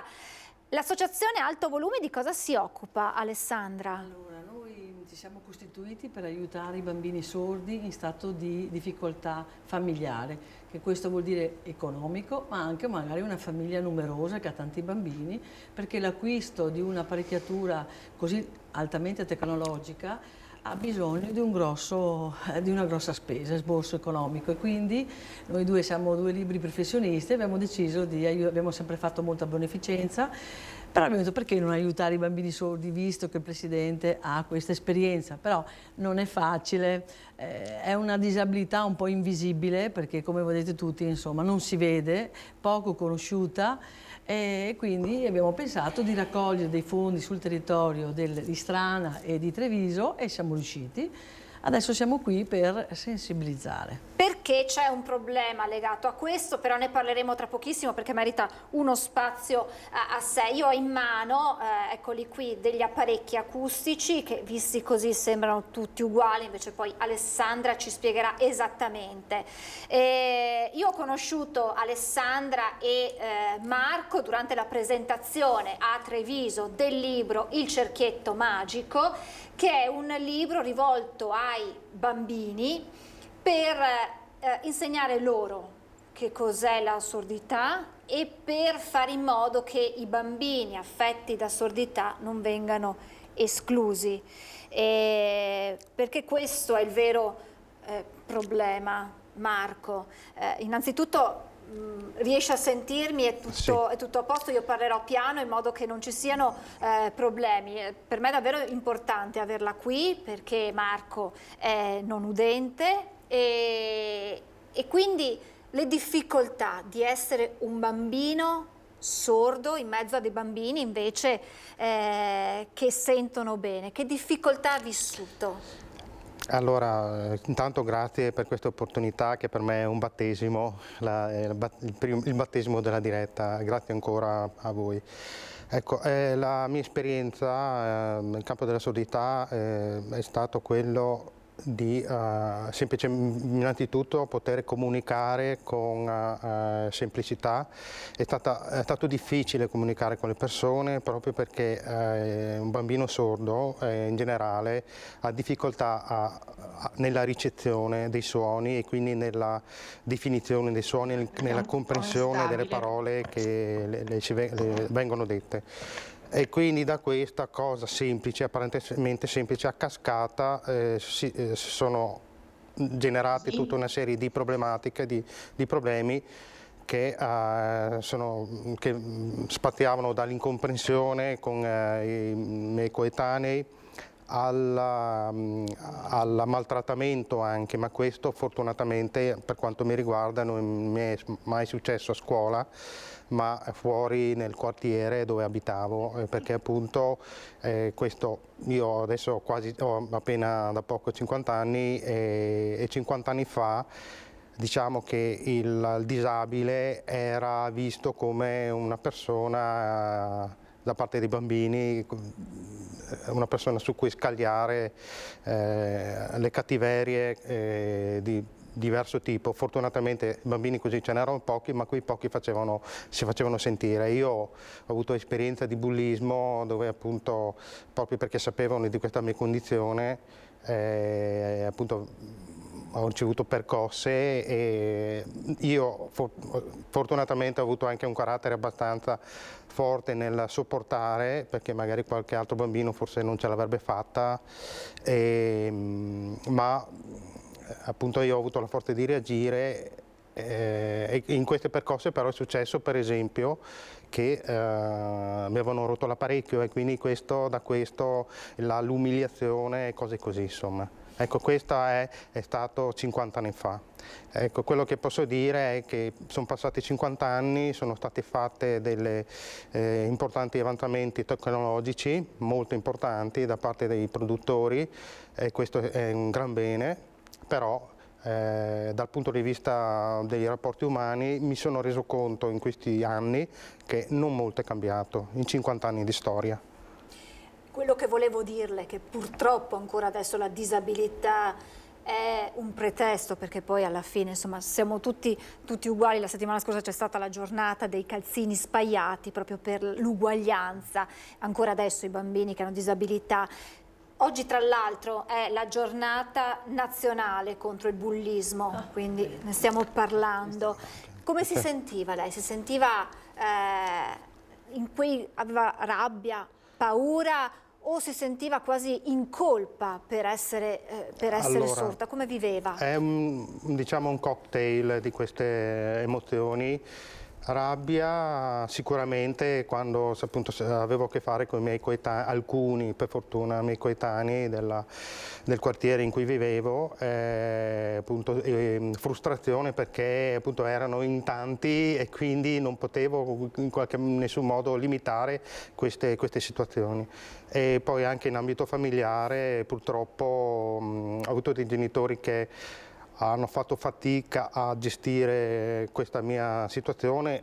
Riconosco che hanno dato il loro massimo, però giusto per fare un esempio, in queste situazioni di bullismo fuori casa, poi in casa non avevo il conforto che ci aspetterebbe da un genitore, no? Ma addirittura ulteriore rimprovero per aver quindi pensando magari di fortificarmi, però questo è una situazione che è abbastanza, non dico comune, però succede nelle famiglie con bambini sordi, perché appunto non c'è solo il bullismo fuori, ma c'è una forma di disagio che alcuni genitori generano nei confronti dei bambini sordi, perché si trovano di fronte a una situazione che credono insormontabile, però con l'esperienza che mi sono fatto credo che un bambino abbia bisogno di un supporto psicologico importante da parte dei genitori, che sono i loro primi tifosi, diciamo, no? Che con un conforto continuo e uno sprono a fare bene, a affrontare la vita con positività, il bambino sordo, nonostante le sue difficoltà, può crescere forte e viene fortificato da una presenza positiva dei genitori.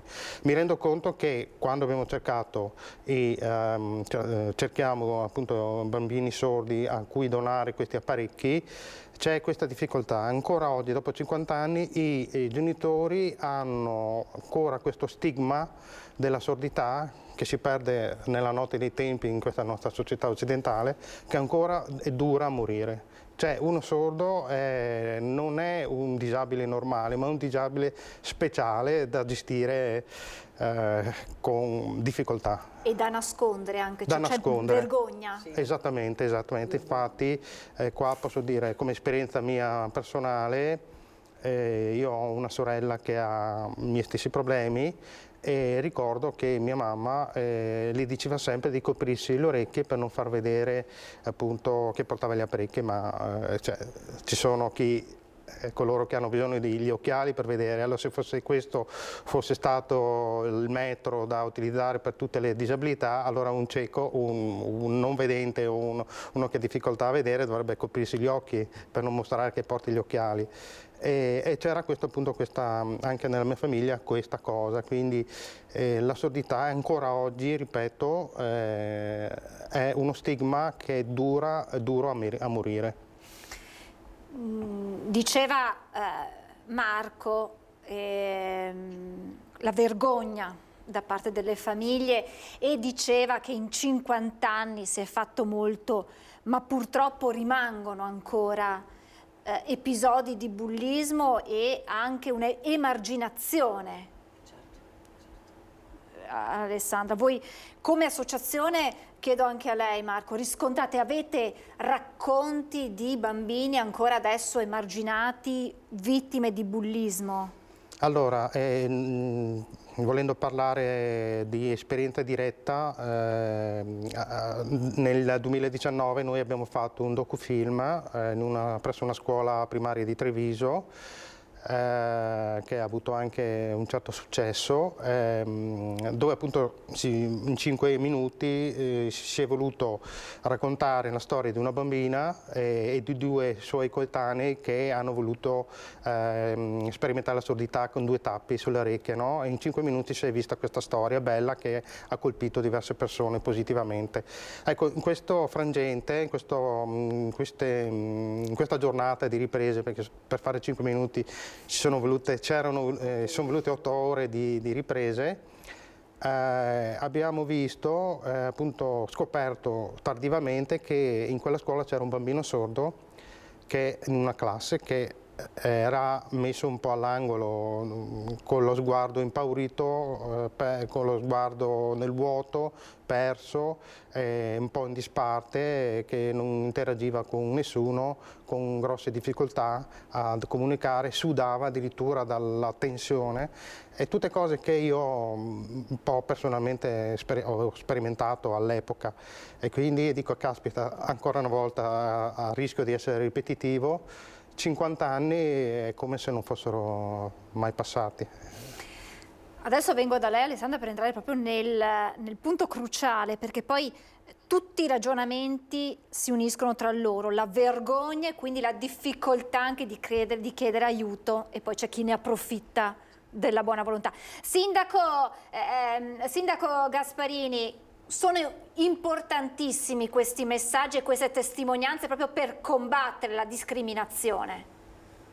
Assolutamente sì, Alto Volume svolge un'azione che parte appunto da un vissuto personale che avete sentito di Marco e Alessandra, che porta ad avere questa particolare attenzione per l'aspetto appunto della discriminazione nella sordità e dare l'opportunità, come sentiremo dopo, di avere anche strumentazioni adeguate per superare anche queste difficoltà. È chiaro che si apre qui il tema fondamentale degli interventi che anche noi all'interno dei comuni, come sindaci, insieme alle istituzioni scolastiche, insieme appunto a queste associazioni così preziose sul territorio, dobbiamo fare per intercettare queste situazioni di vergogna, di discriminazione, di bullismo, e educare, sensibilizzare, aiutare ecco anche le associazioni come Alto Volume a far sì che si arrivi efficacemente a raggiungere e a divulgare questo messaggio.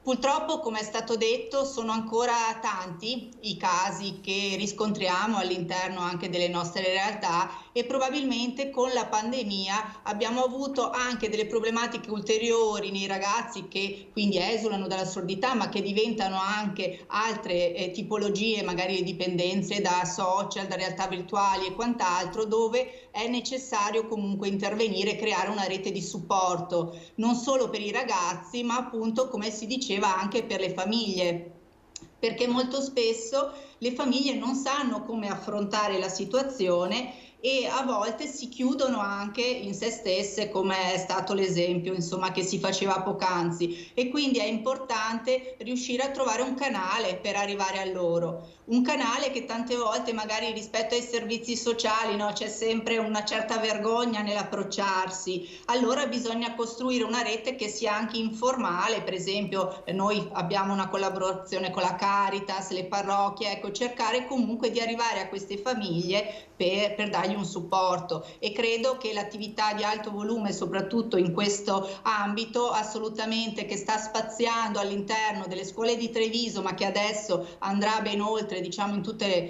tutto il territorio, anche regionale, nazionale, come poi potranno dire, ecco, sicuramente diventa un messaggio fondamentale di supporto, ossia siamo un punto di riferimento per superare, ecco, anche questa solitudine di alcune famiglie rispetto a questo problema. Alessandra, questa vergogna delle famiglie ancora oggi nel 2023 come poi si concretizza? Che cosa succede nel momento in cui c'è bisogno di chiedere aiuto anche ad un'associazione come la vostra? Si concretizza, non comunicano, cioè non ci chiamano direttamente. Noi abbiamo fatto vari tipi di pubblicità sul giornale, in tante forme sul nostro sito, sul sito che ha implementato Marco, perché è un informatico. Riceviamo informazioni di sponda e quindi non vengono mai direttamente. Allora telefona il nonno, telefona lo zio, l'amico dell'amico dell'amico e ci vengono a testare. Inizialmente c'era molto scetticismo, mi telefonavano e mi dicevano: ma è vero che donate gli apparecchi? Ma è vero, non siete non state vendendo? Perché sa, chi si interessa del mondo del sordo? Abbiamo fatto anche una piccola, cioè il Presidente ha fatto una piccola indagine statistica con l'Istat di Roma, siamo lo 0, quasi 0,1, cioè interessa a pochi anche parlare del sordo, capisce? Quindi figuriamoci, ma io non voglio adesso, io sono un po', lui è più così, diciamo soft, io sono un po' più arrabbiata perché siamo partiti col Covid, ci siamo bloccati. Abbiamo avuto i 2 donatori, che è un'associazione per mio figlio che lavora ed è molto sensibile per Giacomo Cafoncello di Treviso. Il direttore Benazzi lo stesso ci è stato vicino, perché sembrava quasi impossibile di non trovare i nominativi. Non li troviamo. Cosa abbiamo fatto? Allora, in un momento così di arrabbiatura, perché ho detto abbiamo... Cioè, la blocco un attimo per ricostruire il tutto. Voi raccogliete fondi da varie iniziative. Ma ce ne arrivano... Dagli enti anche, dagli enti, per acquistare questi apparecchi acustici, perché gli apparecchi acustici non sono tutti uguali e possono essere, cioè cambiano da bambino, da situazione a situazione. Dal tipo di disabilità della sordità. Quindi c'è un contributo nazionale del Servizio Nazionale che è di 700-750 euro. Però ci sono dei piccoli apparecchi che sembrano che costano poco, ma arrivano a 4.000 euro, 4.500, 4.200, a seconda della tecnologia che portano dentro. Allora fanno la differenza, perché se la famiglia è in uno stato di difficoltà, adesso per carità non vogliamo dire che sono una famiglia dei poveri, però capisce bene che questo apparecchio va cambiato ogni 3-4 anni. E quanto costa un apparecchio? A fine che prezzo può raggiungere? A 4.000, capisce che 2 apparecchi sono 8.000 euro. Allora cosa abbiamo pensato di fare? Siamo intervenuti prima con l'Amplifon, perché è stato l'unico fornitore che ci ha dato una forte scontistica del 70%. Quindi siamo andati ad abbattere il prezzo originale. Per avere più possibilità di dare, abbiamo raccolto 22.000 euro con l'ANAP di Confartigianato di Treviso e con l'associazione per mio figlio. Adesso siamo a 4 apparecchi, però non riusciamo a trovare le persone. Come mai? Dov'è l'inghippo? L'inghippo, la gente non, come dicevo prima, telefono e non credono. Io chiamo e comincio a dire, bene, d'accordo, io ho avuto delle telefonate, ma mai una mamma che mi chiama e mi dica, guarda, io ho un bambino sordo. È già tanto. Non parlano così. Allora cominciamo a perché io abito vicino a una persona, io già capisco, perché insomma vivo nella sordità da 15 anni, quindi sento già il disagio, no? Oppure mi avvicino i nonni. I nonni sono più sensibili, perché? Perché quando una mamma partorisce purtroppo un bambino sordo, entra in depressione. E quindi si innescono dei meccanismi tremendi, ecco, su questo. E quindi noi abbiamo questa difficoltà. Adesso siamo arrivati, che siamo a metà della donazione, e non abbiamo più nominativi. Allora, abbiamo pensato, cosa facciamo? Perché volevamo partire, i donatori sono di Treviso e giustamente si voleva partire su Treviso. Ci hanno autorizzato ad andare in provincia di Treviso, però anche qua, forse magari la provincia è un po' ricca, stanno bene, non lo so. Stiamo ricevendo delle mail molto mai dirette, però che ci fanno capire che in certe scuole ci sono dei bambini che sono sordi. Ma come? Ma non tramite il genitore, la maestra, perché tutta l'istituzione, scusate se uso sto termine, si nasconde dietro la privacy. Ma allora io dico, scusate, noi doniamo, abbiamo questi soldini. E cosa ho fatto? Ho mandato via un SMS che pensavo fosse un SMS tra amiche, una mia amica romana, perché io ho sangue romano, è arrivato fino in Polonia e in Israele. Quindi adesso abbiamo, non le dico quanti nominativi, ma tutti fuori del Veneto. E adesso abbiamo le regioni fuori Veneto che ci chiamano, però la donazione è veneta, è di Treviso, capisci? Cioè, la difficoltà. Poi c'è chi ne approfitta. Chi ne approfitta, che mi arriva con il macchinone o quando chiediamo l'ISEE, perché noi non sono soldi nostri, quindi noi chiediamo l'ISEE. E quando arriva l'ISEE cominciano a giustificarmi l'ISEE, ma l'ISEE è un indice economico, non possiamo interpretarlo, quello è. Allora, quindi chi effettivamente ne avrebbe bisogno non si fa avanti per pudore, e chi invece non ne ha bisogno si fa avanti. Arriva. Un paradosso tutto italiano. Infatti, allora ecco il mio nervosismo, perché dico, ma porca miseria, cioè, abbiamo questi soldini, aiutiamo, anche perché, io lo vedo con Marco, se l'apparecchio non è dimensionato al tipo di sordità, loro vanno ancora più in confusione. Marco adesso deve cambiare un apparecchio, siamo già in crisi perché deve cambiare il software dell'udito, cioè cambia la tonalità, il calore della voce, e per loro è un problema. Si figura un bambino piccolo che magari diamo un apparecchio sottodimensionato. Allora, spero di essermi spiegata. Quindi, insomma, riepilogo, l'associazione Alto Volume ha a disposizione questo gruzzolo, questi soldi, questo tesoretto per acquistare questi apparecchi e donarli a chi effettivamente ne ha bisogno. Come fare per mettersi in contatto con voi? Che cosa c'è bisogno di fare? Allora, guardi, i nostri numeri di telefono e di mail li abbiamo dappertutto. Allora, se loro ritengono difficile chiamarci personalmente, magari chiamino in redazione, chiamano in comune, da qualunque parte, l'importante è che arriviamo, perché come dicevo prima, non ci sono le persone che mi dicono io sono la mamma e ho un bambino sordo. Non esiste sta cosa, non esiste, non arrivano direttamente così. Perché potreste essere costretti a ridare indietro questi soldi? Infatti ho detto, ma io do indietro i soldi. Allora magari i donatori mi autorizzeranno ad andare magari in provincia di Venezia, perché cosa è successo di questa bella iniziativa che abbiamo fatto una conferenza con il dottor Benazzi e l'assessore Lanzani.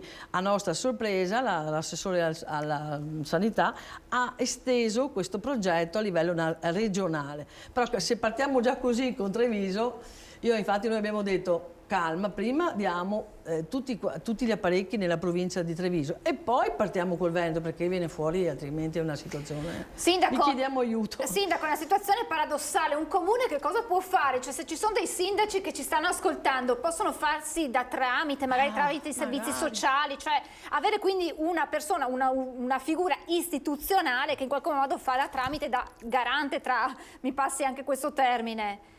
No, infatti è proprio questo il ruolo che possiamo avere e appunto rispetto all'associazione Alto Volume ovviamente ha sede a Istrana e quindi ci siamo già messi a disposizione proprio per collaborare, per far sì di intercettare anche realtà di questo tipo sul nostro territorio, però così dovrebbe essere fatto anche ad un livello più ampio, parliamo appunto del provinciale ma anche del regionale e come dicevo appunto con Alessandra abbiamo detto magari l'ANCI potrebbe essere anche un veicolo per ufficializzare anche questo tipo di progetto e far sì che quindi i comuni vengano coinvolti in questa rete di sensibilizzazione, perché sarebbe un peccato, come abbiamo sentito, assurdo dover restituire dei fondi a questo destinati che non raggiungano i bambini che ne hanno effettivamente bisogno. Quindi bisogna fare una rete su questo e siamo assolutamente a disposizione. Quindi insomma un appello agli altri sindaci, all'ANCI, perché si facciano portavoce di questa iniziativa e magari vadano ad intercettare quelle situazioni, perché insomma i servizi sociali dei comuni sanno quali sono situazioni che hanno bisogno effettivamente di un sostegno e vi affianchino in questa... Guarda, io la dico tutta. Non siamo qui senza aver provato già quelle strade, le abbiamo provate tutte. Dall'ospedale ai servizi sociali a tutto. Il discorso è sempre questo, la privacy, però io capisco la privacy ed è giusto, per carità di Dio, però ci sono tanti modi, no? Noi abbiamo detto bene, capiamo che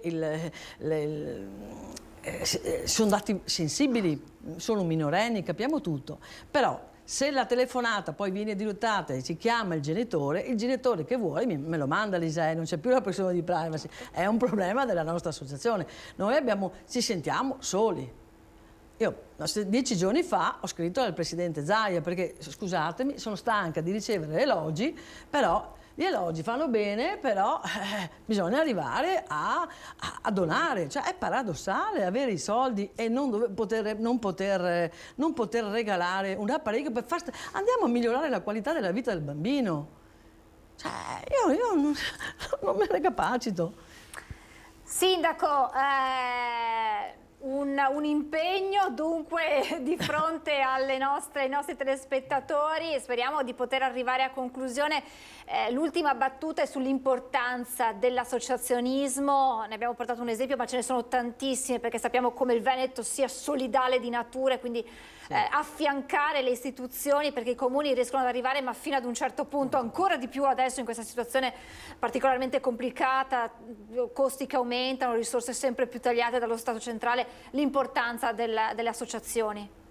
Assolutamente, infatti lo sappiamo, il Veneto fortunatamente si caratterizza per un volontariato che è praticamente in tutti gli ambiti, quindi andiamo dal sociale al ricreativo, culturale, e quindi dà sicuramente un supporto a quello che il comune riesce a fare ma che dove non può arrivare, arriva il volontariato, e dobbiamo sicuramente sostenere tutte le nostre realtà, proprio perché anche nell'affrontare poi queste esigenze anche di famiglie fragili, tipo il trasporto anche di volontari, di disabili e quant'altro, ecco, ci sono associazioni che svolgono questi importanti servizi, e quindi dobbiamo assolutamente trovare il modo di far sì che possano continuare, ecco, le loro attività. Adesso c'è anche questo passaggio fondamentale, no, con la nuova norma sul terzo settore, che sta frenando, a dire la verità, lo vedo anche sul mio territorio, alcuni nel fare questi passaggi che diventano ancora più burocratici e impegnativi. Quindi dovremo cercare, ecco, di semplificare anche le loro attività, perché non perdano quel grande entusiasmo con cui svolgono questo loro impegno, si mettono a disposizione degli altri, altrimenti rischiamo davvero di perdere anche tutto quello che riusciamo a fare attraverso i volontari, e che è fondamentale, e dove il comune non potrebbe da solo assolutamente arrivare. Sono il tesoro del nostro territorio, ecco, queste associazioni. Assolutamente. Sindaco, grazie al sindaco di Strana Maria Grazia Gasparini, grazie davvero per essere intervenuta. Grazie sindaco. Grazie a voi. Io ringrazio davvero di cuore, grazie a Marco Laurito, presidente dell'associazione Alto Volume, grazie per averci anche raccontato questa pagina, insomma, pesante, ma che l'ha portata poi ad essere un uomo più forte e ad aiutare poi gli altri, perché queste cose non accadano più. Sì. Grazie davvero Marco, grazie alla vicepresidente Alessandra Gallina. Noi ci auguriamo che il messaggio sia arrivato a destinazione, di poter il nostro piccolo aver aiutato, aver fatto capire, insomma, che... Ma noi torniamo se troviamo i bambini. Assolutamente, noi seguiremo, teneteci aggiornati su come andrà questa vostra missione, perché insomma si può aiutare chi davvero ne ha bisogno. Fatevi avanti, non c'è nulla di cui vergognarsi, anzi è un modo per aiutare i vostri bimbi a sentirsi ancora più inseriti in questa società che purtroppo ancora adesso tende ad emarginarli. Grazie davvero ad Alessandra e grazie a Marco. Noi andiamo in pubblicità tra poco.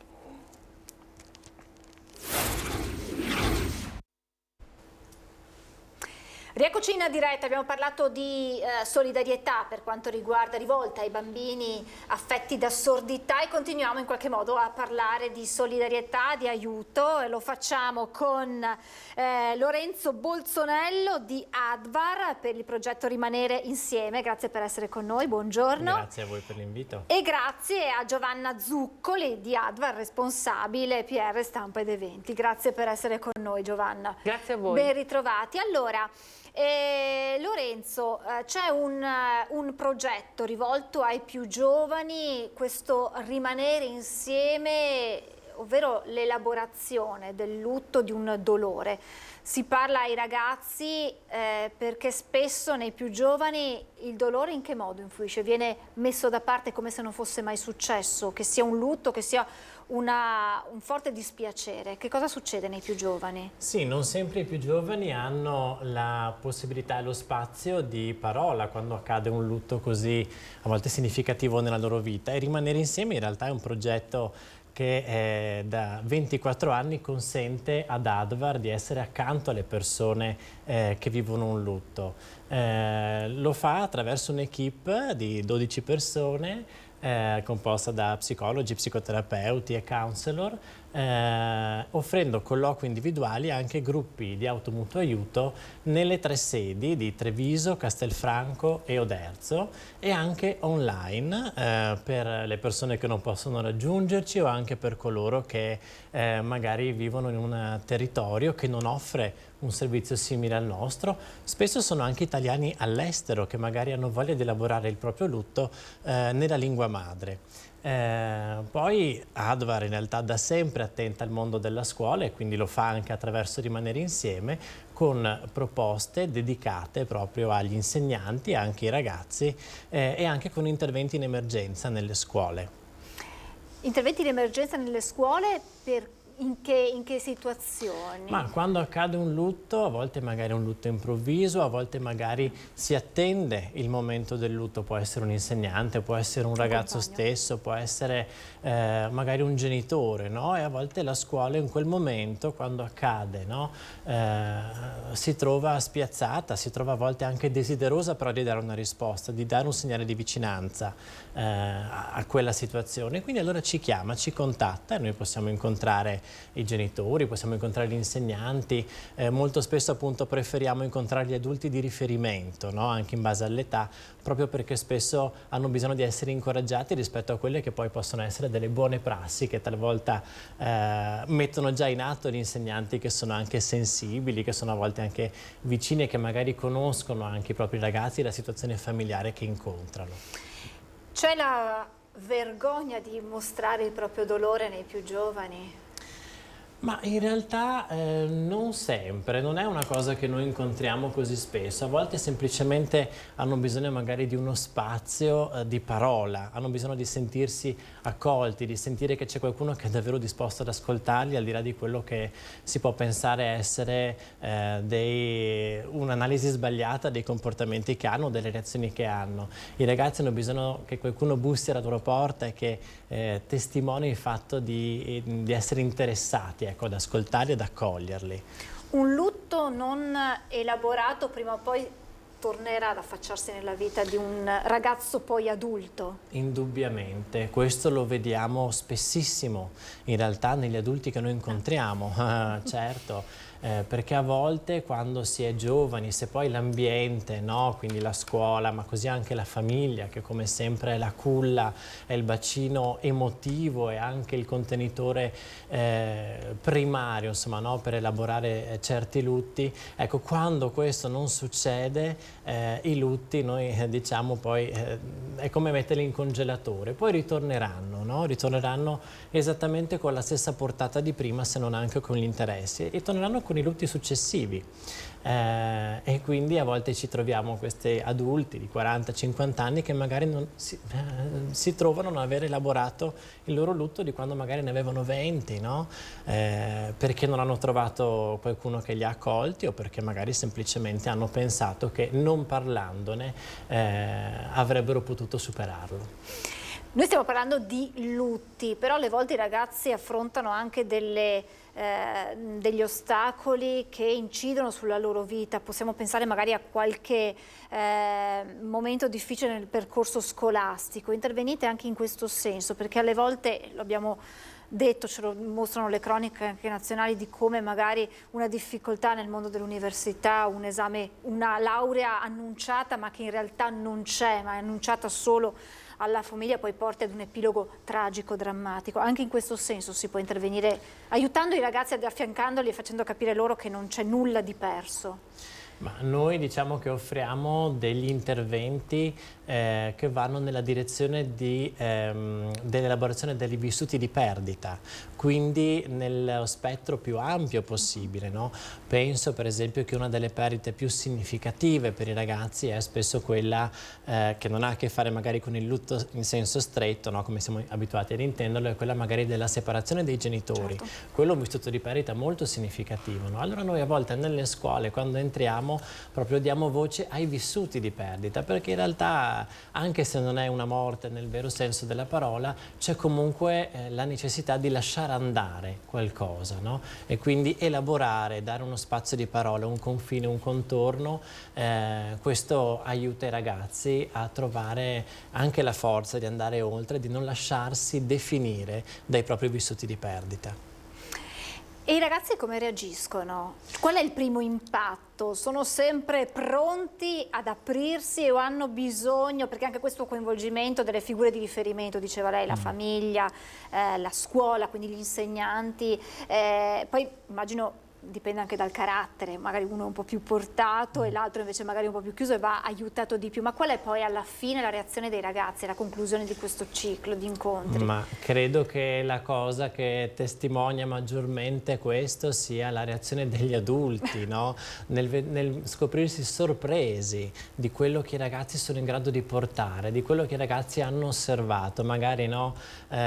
Sotto quelle cuffiette che spesso hanno alle orecchie si sono accorti delle cose, no? E sono stati capaci invece di davvero di sentire un movimento dentro di loro, no? E quindi a volte hanno davvero solo bisogno di quell'attenzione là. I ragazzi sanno sorprendere in realtà e questo è come dire, il bagaglio più significativo che anche noi ci portiamo dopo averli incontrati appunto nelle scuole o nelle opportunità che abbiamo. Giovanna, l'Advar lo conosciamo per soprattutto, lo associamo sempre al lavoro alla Casa dei Gelsi. Questo è probabilmente l'immagine simbolo che noi abbiamo dell'Advar, dell'impegno che ha sul territorio. Ma non c'è solo questo. No, non c'è solo questo, infatti l'Advar ha diversi progetti, diversi servizi che offre tutti gratuitamente al territorio. Infatti a fianco dell'assistenza a domicilio e appunto all'hospice Casa dei Gelsi a via Fossaggera, Santa Bona, Treviso e al progetto Rimanere Insieme appunto di cui Lorenzo ci stava parlando, dovete sapere che contempla proprio a livello di mission, a livello statutario, la divulgazione della cultura. E quindi noi durante l'anno organizziamo costantemente degli incontri, degli eventi che noi definiamo a matrice culturale, proprio per diffondere la sensibilizzazione per le cure palliative, ma non solo, perché noi pensiamo che nutrire la mente sia fondamentale per portare avanti una certa dignità di vita in tutti i sensi. Per cui io adesso approfitto dell'occasione per invitare tutta la cittadinanza al ciclo di incontri culturali che stiamo organizzando proprio in questi giorni. Tutti gli anni, pensate, da quando l'Advar esiste, organizziamo ogni anno questo ciclo di incontri culturali che consiste in 3 pomeriggi di sabato alle 16 in centro a Treviso. È una tradizione che portiamo avanti e che vediamo che i cittadini dimostrano apprezzare particolarmente. Quest'anno saremo ospitati a Ca' dei Carraresi. Il primo incontro sarà l'11 di febbraio, quindi sabato prossimo. Possiamo vedere anche, chiedo scusa Giovanna se la interrompo, possiamo anche vedere insomma la locandina che un po' riepiloga quello che è il calendario di eventi.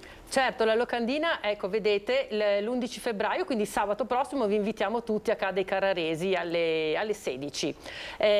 Chi non potesse esserci può utilizzare la tecnologia, no? Durante la pandemia siamo stati resilienti, abbiamo imparato ad utilizzare questo incontrarsi a distanza. Ebbene, se vi collegate al sito www.advar.it oppure ci telefonate, vi mandiamo il link diretto e quindi addirittura noi abbiamo organizzato la diretta streaming, per cui ecco, cerchiamo di raggiungere gli amici vicini e in questo modo anche lontani. Pensate che l'anno scorso si sono collegati addirittura da Buenos Aires 2 nostri sostenitori che abitano là e poi ovviamente dalle varie città, abbiamo avuto Torino, Bologna, quest'anno ho visto che si sono iscritti anche da Trapani, dalla Svizzera, per cui sarà molto bello e ovviamente voi trevigiani, voi del territorio siete invitati a Ca' dei Carraresi. Parlavamo della locandina, se riusciamo a vedere l'immagine un attimo, ecco, pensate che questa immagine c'è stata, non è un'immagine, è un artwork, così lo definisce Renato Casaro, ce l'ha regalato lui, l'ha disegnato appositamente per gli incontri culturali dell'Advar e quindi anche l'11 febbraio sarà con noi appunto e lo saluteremo, lo ringrazieremo molto sentitamente. È diventato un amico dell'Advar e noi apprezziamo moltissimo questo perché vedete questa immagine credo che veramente contenga un po' tutte le varie sfaccettature, le variabili che la parola fiducia può avere, e in effetti vi racconteremo con i 3 incontri veramente un po' di tutto, spazieremo grazie ai relatori su tutte le varie particolarità che questa parola può portare. Io vi invito al primo incontro ovviamente, perché sarà questo sabato, e come avrete visto dalla locandina ospiteremo i ragazzi, gli studenti della 4ª H del liceo Da Vinci di Treviso. Tutti gli anni riceviamo gli studenti, ci stupiscono sempre, sono meravigliosi perché sono spontanei e veramente ci fanno riflettere veramente nel profondo. Quest'anno metteranno in scena un processo alla fiducia, scomodando famosi storici, filosofi e le loro stesse esperienze come fratelli, come amici, come figli, e poi avremo anche un giudice. La sentenza pro o contro all'interno di questo processo alla fiducia verrà emessa da Ivo Lizzola, che tra l'altro il nostro amico Lorenzo conosce molto bene, perché è un esperto di relazioni con i giovani e molte volte viene appunto all'Advar a sostegno del progetto Rimanere Insieme. Quindi poi cosa dirvi? La musica è un elemento culturale, no? Noi tutti gli eventi dell'Advar sono accompagnati da un momento musicale, e sabato prossimo ospiteremo il coro del Manzato diretto da Livia Rado. Saranno 10 ragazzi, mi hanno detto, ho parlato proprio prima, abbiamo la tastiera elettronica, dobbiamo venire a fare il sopralluogo, quindi sarà una sorpresa. Prima parlavamo, no, dei ragazzi con Lorenzo che ci stupiscono in ogni occasione, ci stupiscono sempre. È proprio vero, noi ospitiamo dei giovani talenti alle volte e talvolta invece vengono da noi e si esibiscono sul palco dei professionisti già affermati. Ecco, dobbiamo dire che tutte le volte siamo veramente orgogliosi di chi ci propone la musica, perché è sempre un momento veramente di elevata professionalità a qualsiasi età possiamo riferirci noi degli artisti, insomma, che vengono da noi. Il tutto è coordinato dal professor Luciano Franchin, professore. Non è più professore in pensione, ma lui mi ha detto che i professori sono sempre professori, non vanno mai in pensione, che ringraziamo ovviamente perché è sempre disponibile con noi, e poi ovviamente sarà presente il comitato scientifico dell'Advar, perché tutti questi incontri culturali ovviamente sono il frutto di un lavoro annuale di incontro, di confronto e di nuove idee che appunto nascono all'interno del nostro comitato scientifico, con il quale appunto ci riuniamo costantemente.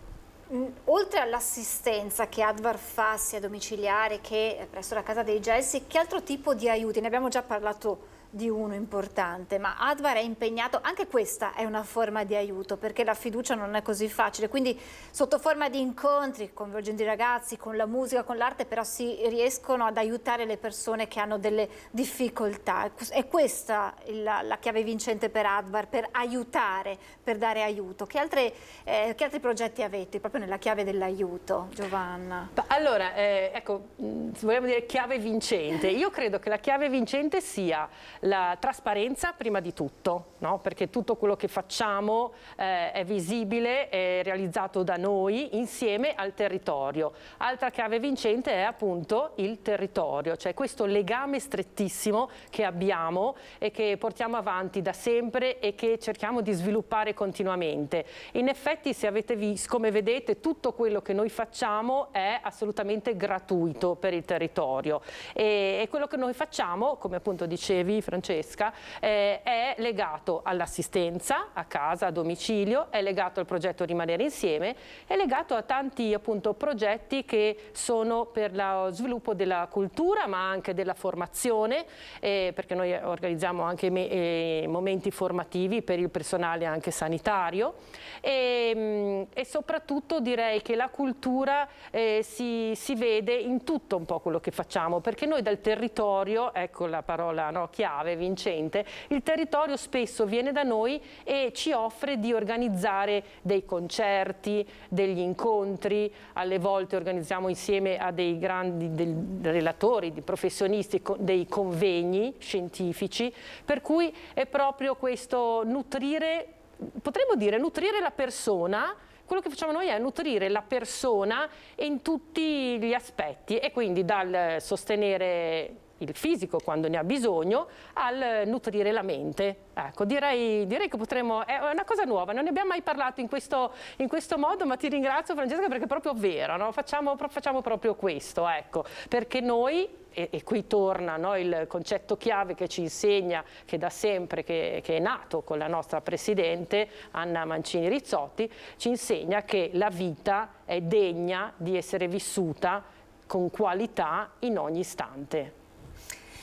Lorenzo, tornando a questo progetto del rimanere insieme, in che modo un ragazzo che volesse essere supportato verso un'elaborazione del lutto o comunque un'elaborazione di un qualcosa di forte che ha vissuto, come fa ad avvicinarsi? Abbiamo capito che ci sono i percorsi della scuola, oppure che alternative ha? Mettersi in contatto con voi, sì, immagino. Può assolutamente mettersi in contatto con noi attraverso i numeri dedicati, il nostro hospice, oppure anche il sito internet ovviamente, dove ci sono tutte le indicazioni necessarie proprio per trovarci e per poter attingere ai nostri servizi.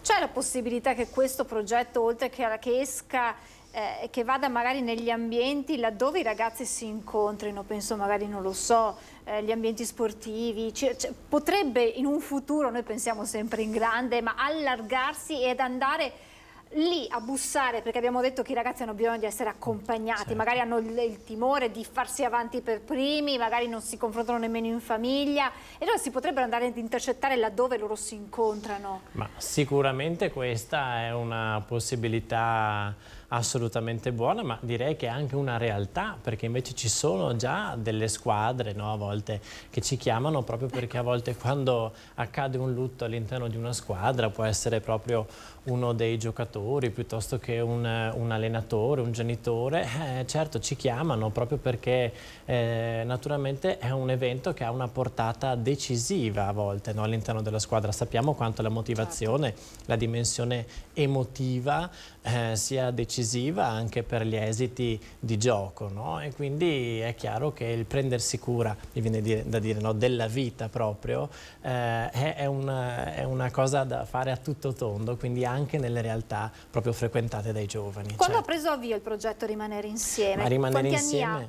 Rimanere Insieme ha 24 anni, quando è la primavera di quest'anno ne fa 24. È stato fondato dal dottor Colusso e oggi invece è nelle mani della dottoressa Paola Fornasier, che appunto ci guida davvero molto abilmente. Avete quindi un prima e dopo pandemia, forse è difficile fare questi paragoni, ma quanto la pandemia, quegli anni, quel periodo, pochi mesi, ma che hanno inciso tantissimo nella vita dei ragazzi, ha influito poi nella loro socialità e nel loro uscire dal guscio? Io parlo con delle mamme che mi dicono: mio figlio dopo quel periodo fa fatica, ha timore.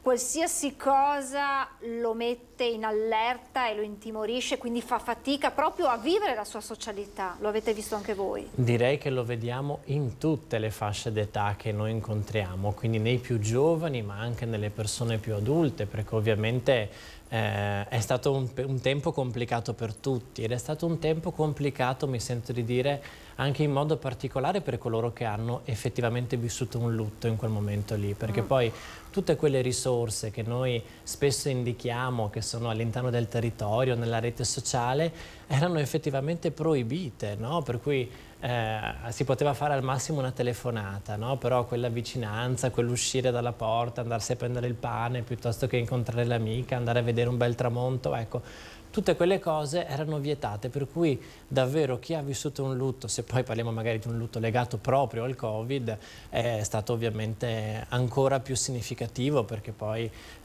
c'è tutto il vissuto delle persone che non hanno potuto nemmeno salutare, no, i propri cari. Noi a volte questo un po' lo dimentichiamo, però ecco, chi lo ha vissuto non lo dimentica, rappresenta naturalmente un aspetto molto molto difficile con il quale fare i conti, no? Cioè non aver potuto dare quel saluto dignitoso, non essersi potuti incontrare, quindi fare quei passaggi che invece ci aiutano proprio nel percorso personale di elaborazione del lutto, perché sono l'ultima carezza, l'ultimo tributo alla vita della persona che è cara, insomma, no? e che è giusta, è preziosissimo poter fare, no? Francesca, tu dicevi della pandemia, pensa che per quanto riguarda anche il progetto Rimanere Insieme, ma anche l'assistenza, in alcuni momenti, quando c'era proprio il lockdown, no, rigido, gli assistenti, gli operatori, quindi i medici, gli infermieri, le OS dell'ADVAR erano le uniche che andavano in casa di alcuni malati per assisterli, perché nessuno poteva andare, neanche i parenti, per cui è stato, pensate quanta importanza, no?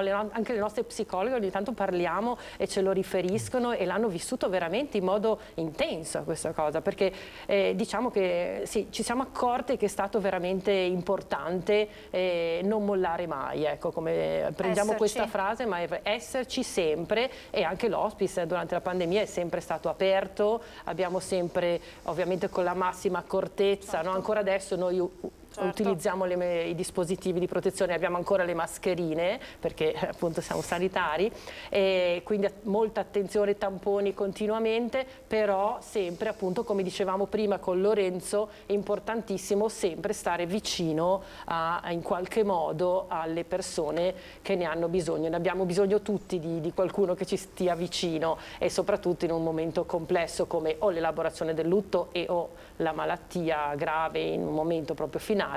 Direi che sì, è stato veramente importante, ecco, questo possiamo dirlo. Grazie a Giovanna Zuccoli, grazie a Lorenzo Bolzonello. 11 febbraio, 4 marzo, 25 marzo, ore 16, Cade Carraresi sono le date da segnare sul calendario per questi incontri culturali, ma che ci daranno fiducia, una chiave diversa di lettura della fiducia sotto tanti punti di vista. Grazie davvero a Giovanna e Lorenzo di ADVAR per averci raccontato l'impegno sul territorio di ADVAR. Noi andiamo avanti, parliamo di inflazione in discesa a gennaio, ma se ne sono accorti i cittadini, l'abbiamo chiesto al mercato. Sentiamo cosa ci hanno risposto. Lei si è accorto di qualche miglioramento? No, non mi sono accorto ancora. Un po' difficile, troppo presto. Direi di sì. Ah, bene, su che cosa le è rimasto impresso? Ma in generale un po' su tutto, si sono sistemate un po' le cose, però un po' di ridimensionamento l'ho visto, si può accedere un po' meglio di prima. Insomma. No, niente di particolare, almeno non ho fatto caso forse, ma non ho avuto questa sensazione. Crescono di settimana in settimana continuamente, guardi. Non mi sono accorta di un calo dei prezzi, assolutamente. Se i prezzi, come pare, sono in continua ascesa, abbiamo chiesto se per questo i vicentini abbiano o meno rinunciato a comprare determinati beni, cambiando le loro abitudini. Le solite abitudini, solite cose, solite abitudini. Risparmiavo prima, risparmio adesso. Nonostante l'inflazione al 12%. E non posso lamentarmi, mi adeguo. Forse ho ridimensionato sul cibo, ecco, perché si mangia sempre comunque molto e riserve ne avevamo, quindi lì ho pensato di dare un po' una stretta. Per il resto non si scialacqua più. Stiamo conducendo la nostra vita, ma regolarmente sì, c'è stata un'inflazione, l'inflazione ha portato a dei ricarichi, degli incari, però niente di particolare, almeno per quanto riguarda la mia famiglia e il mio tenore di vita. Ecco. Invece di fare la spesa come una volta, anche ricca diciamo, adesso mi limito abbastanza, insomma. Un ultimo aggiornamento di cronaca lo leggiamo dal sito del Gazzettino. Processo ai casalesi, decorsi i termini di custodia cautelare, tutti scarcerati. Luciano Donadio torna ad Eraclea, obbligo di residenza nel proprio comune dopo 3 anni di carcere. A 3 anni dal rinvio a giudizio, il 5 febbraio 2020, i difensori hanno depositato un'istanza con la quale hanno chiesto il cambio di misura dalla detenzione in carcere all'obbligo di dimora nel comune di residenza. Il presidente del tribunale Stefano Manduzio ha accolto l'istanza di scarcerazione presentata dai difensori di Luciano Donadio e del figlio Adriano, Renato Alberini e Giovanni Gentilini, estendendola a tutti gli imputati del processo. Luciano Donadio dunque torna ad Eraclea. È tornato in libertà dopo 3 anni di carcere preventivo. L'uomo è imputato per associazione a delinquere di stampo mafioso al processo sulle infiltrazioni della camorra nel Veneto orientale, processo che dovrebbe concludersi con la sentenza di primo grado entro l'estate. Questo dunque è l'aggiornamento, l'ultimissimo aggiornamento di cronaca. Prima di salutarvi vi ricordo questa sera alle 21:15 in diretta su Antenna 3, nuovo appuntamento con Ring. Ospiti del nostro vice direttore Ferdinando Avarino, ci saranno Giacomo Possamai del Partito Democratico, Giovanni Faverin di Azione, Giuseppe Montuori di Fratelli d'Italia e poi Alberto Villanova della Lega. Giovanni e poi si parlerà di dieta mediterranea sotto attacco, sapete le polemiche di queste ultime settimane, insieme a Nicolò Mariani del programma Body Transformation e con il nutrizionista Francesco Francini. Dunque tutto questo questa sera alle 21:15 su Antenna 3 con Ring. Grazie per essere stati con noi, buon proseguimento di giornata.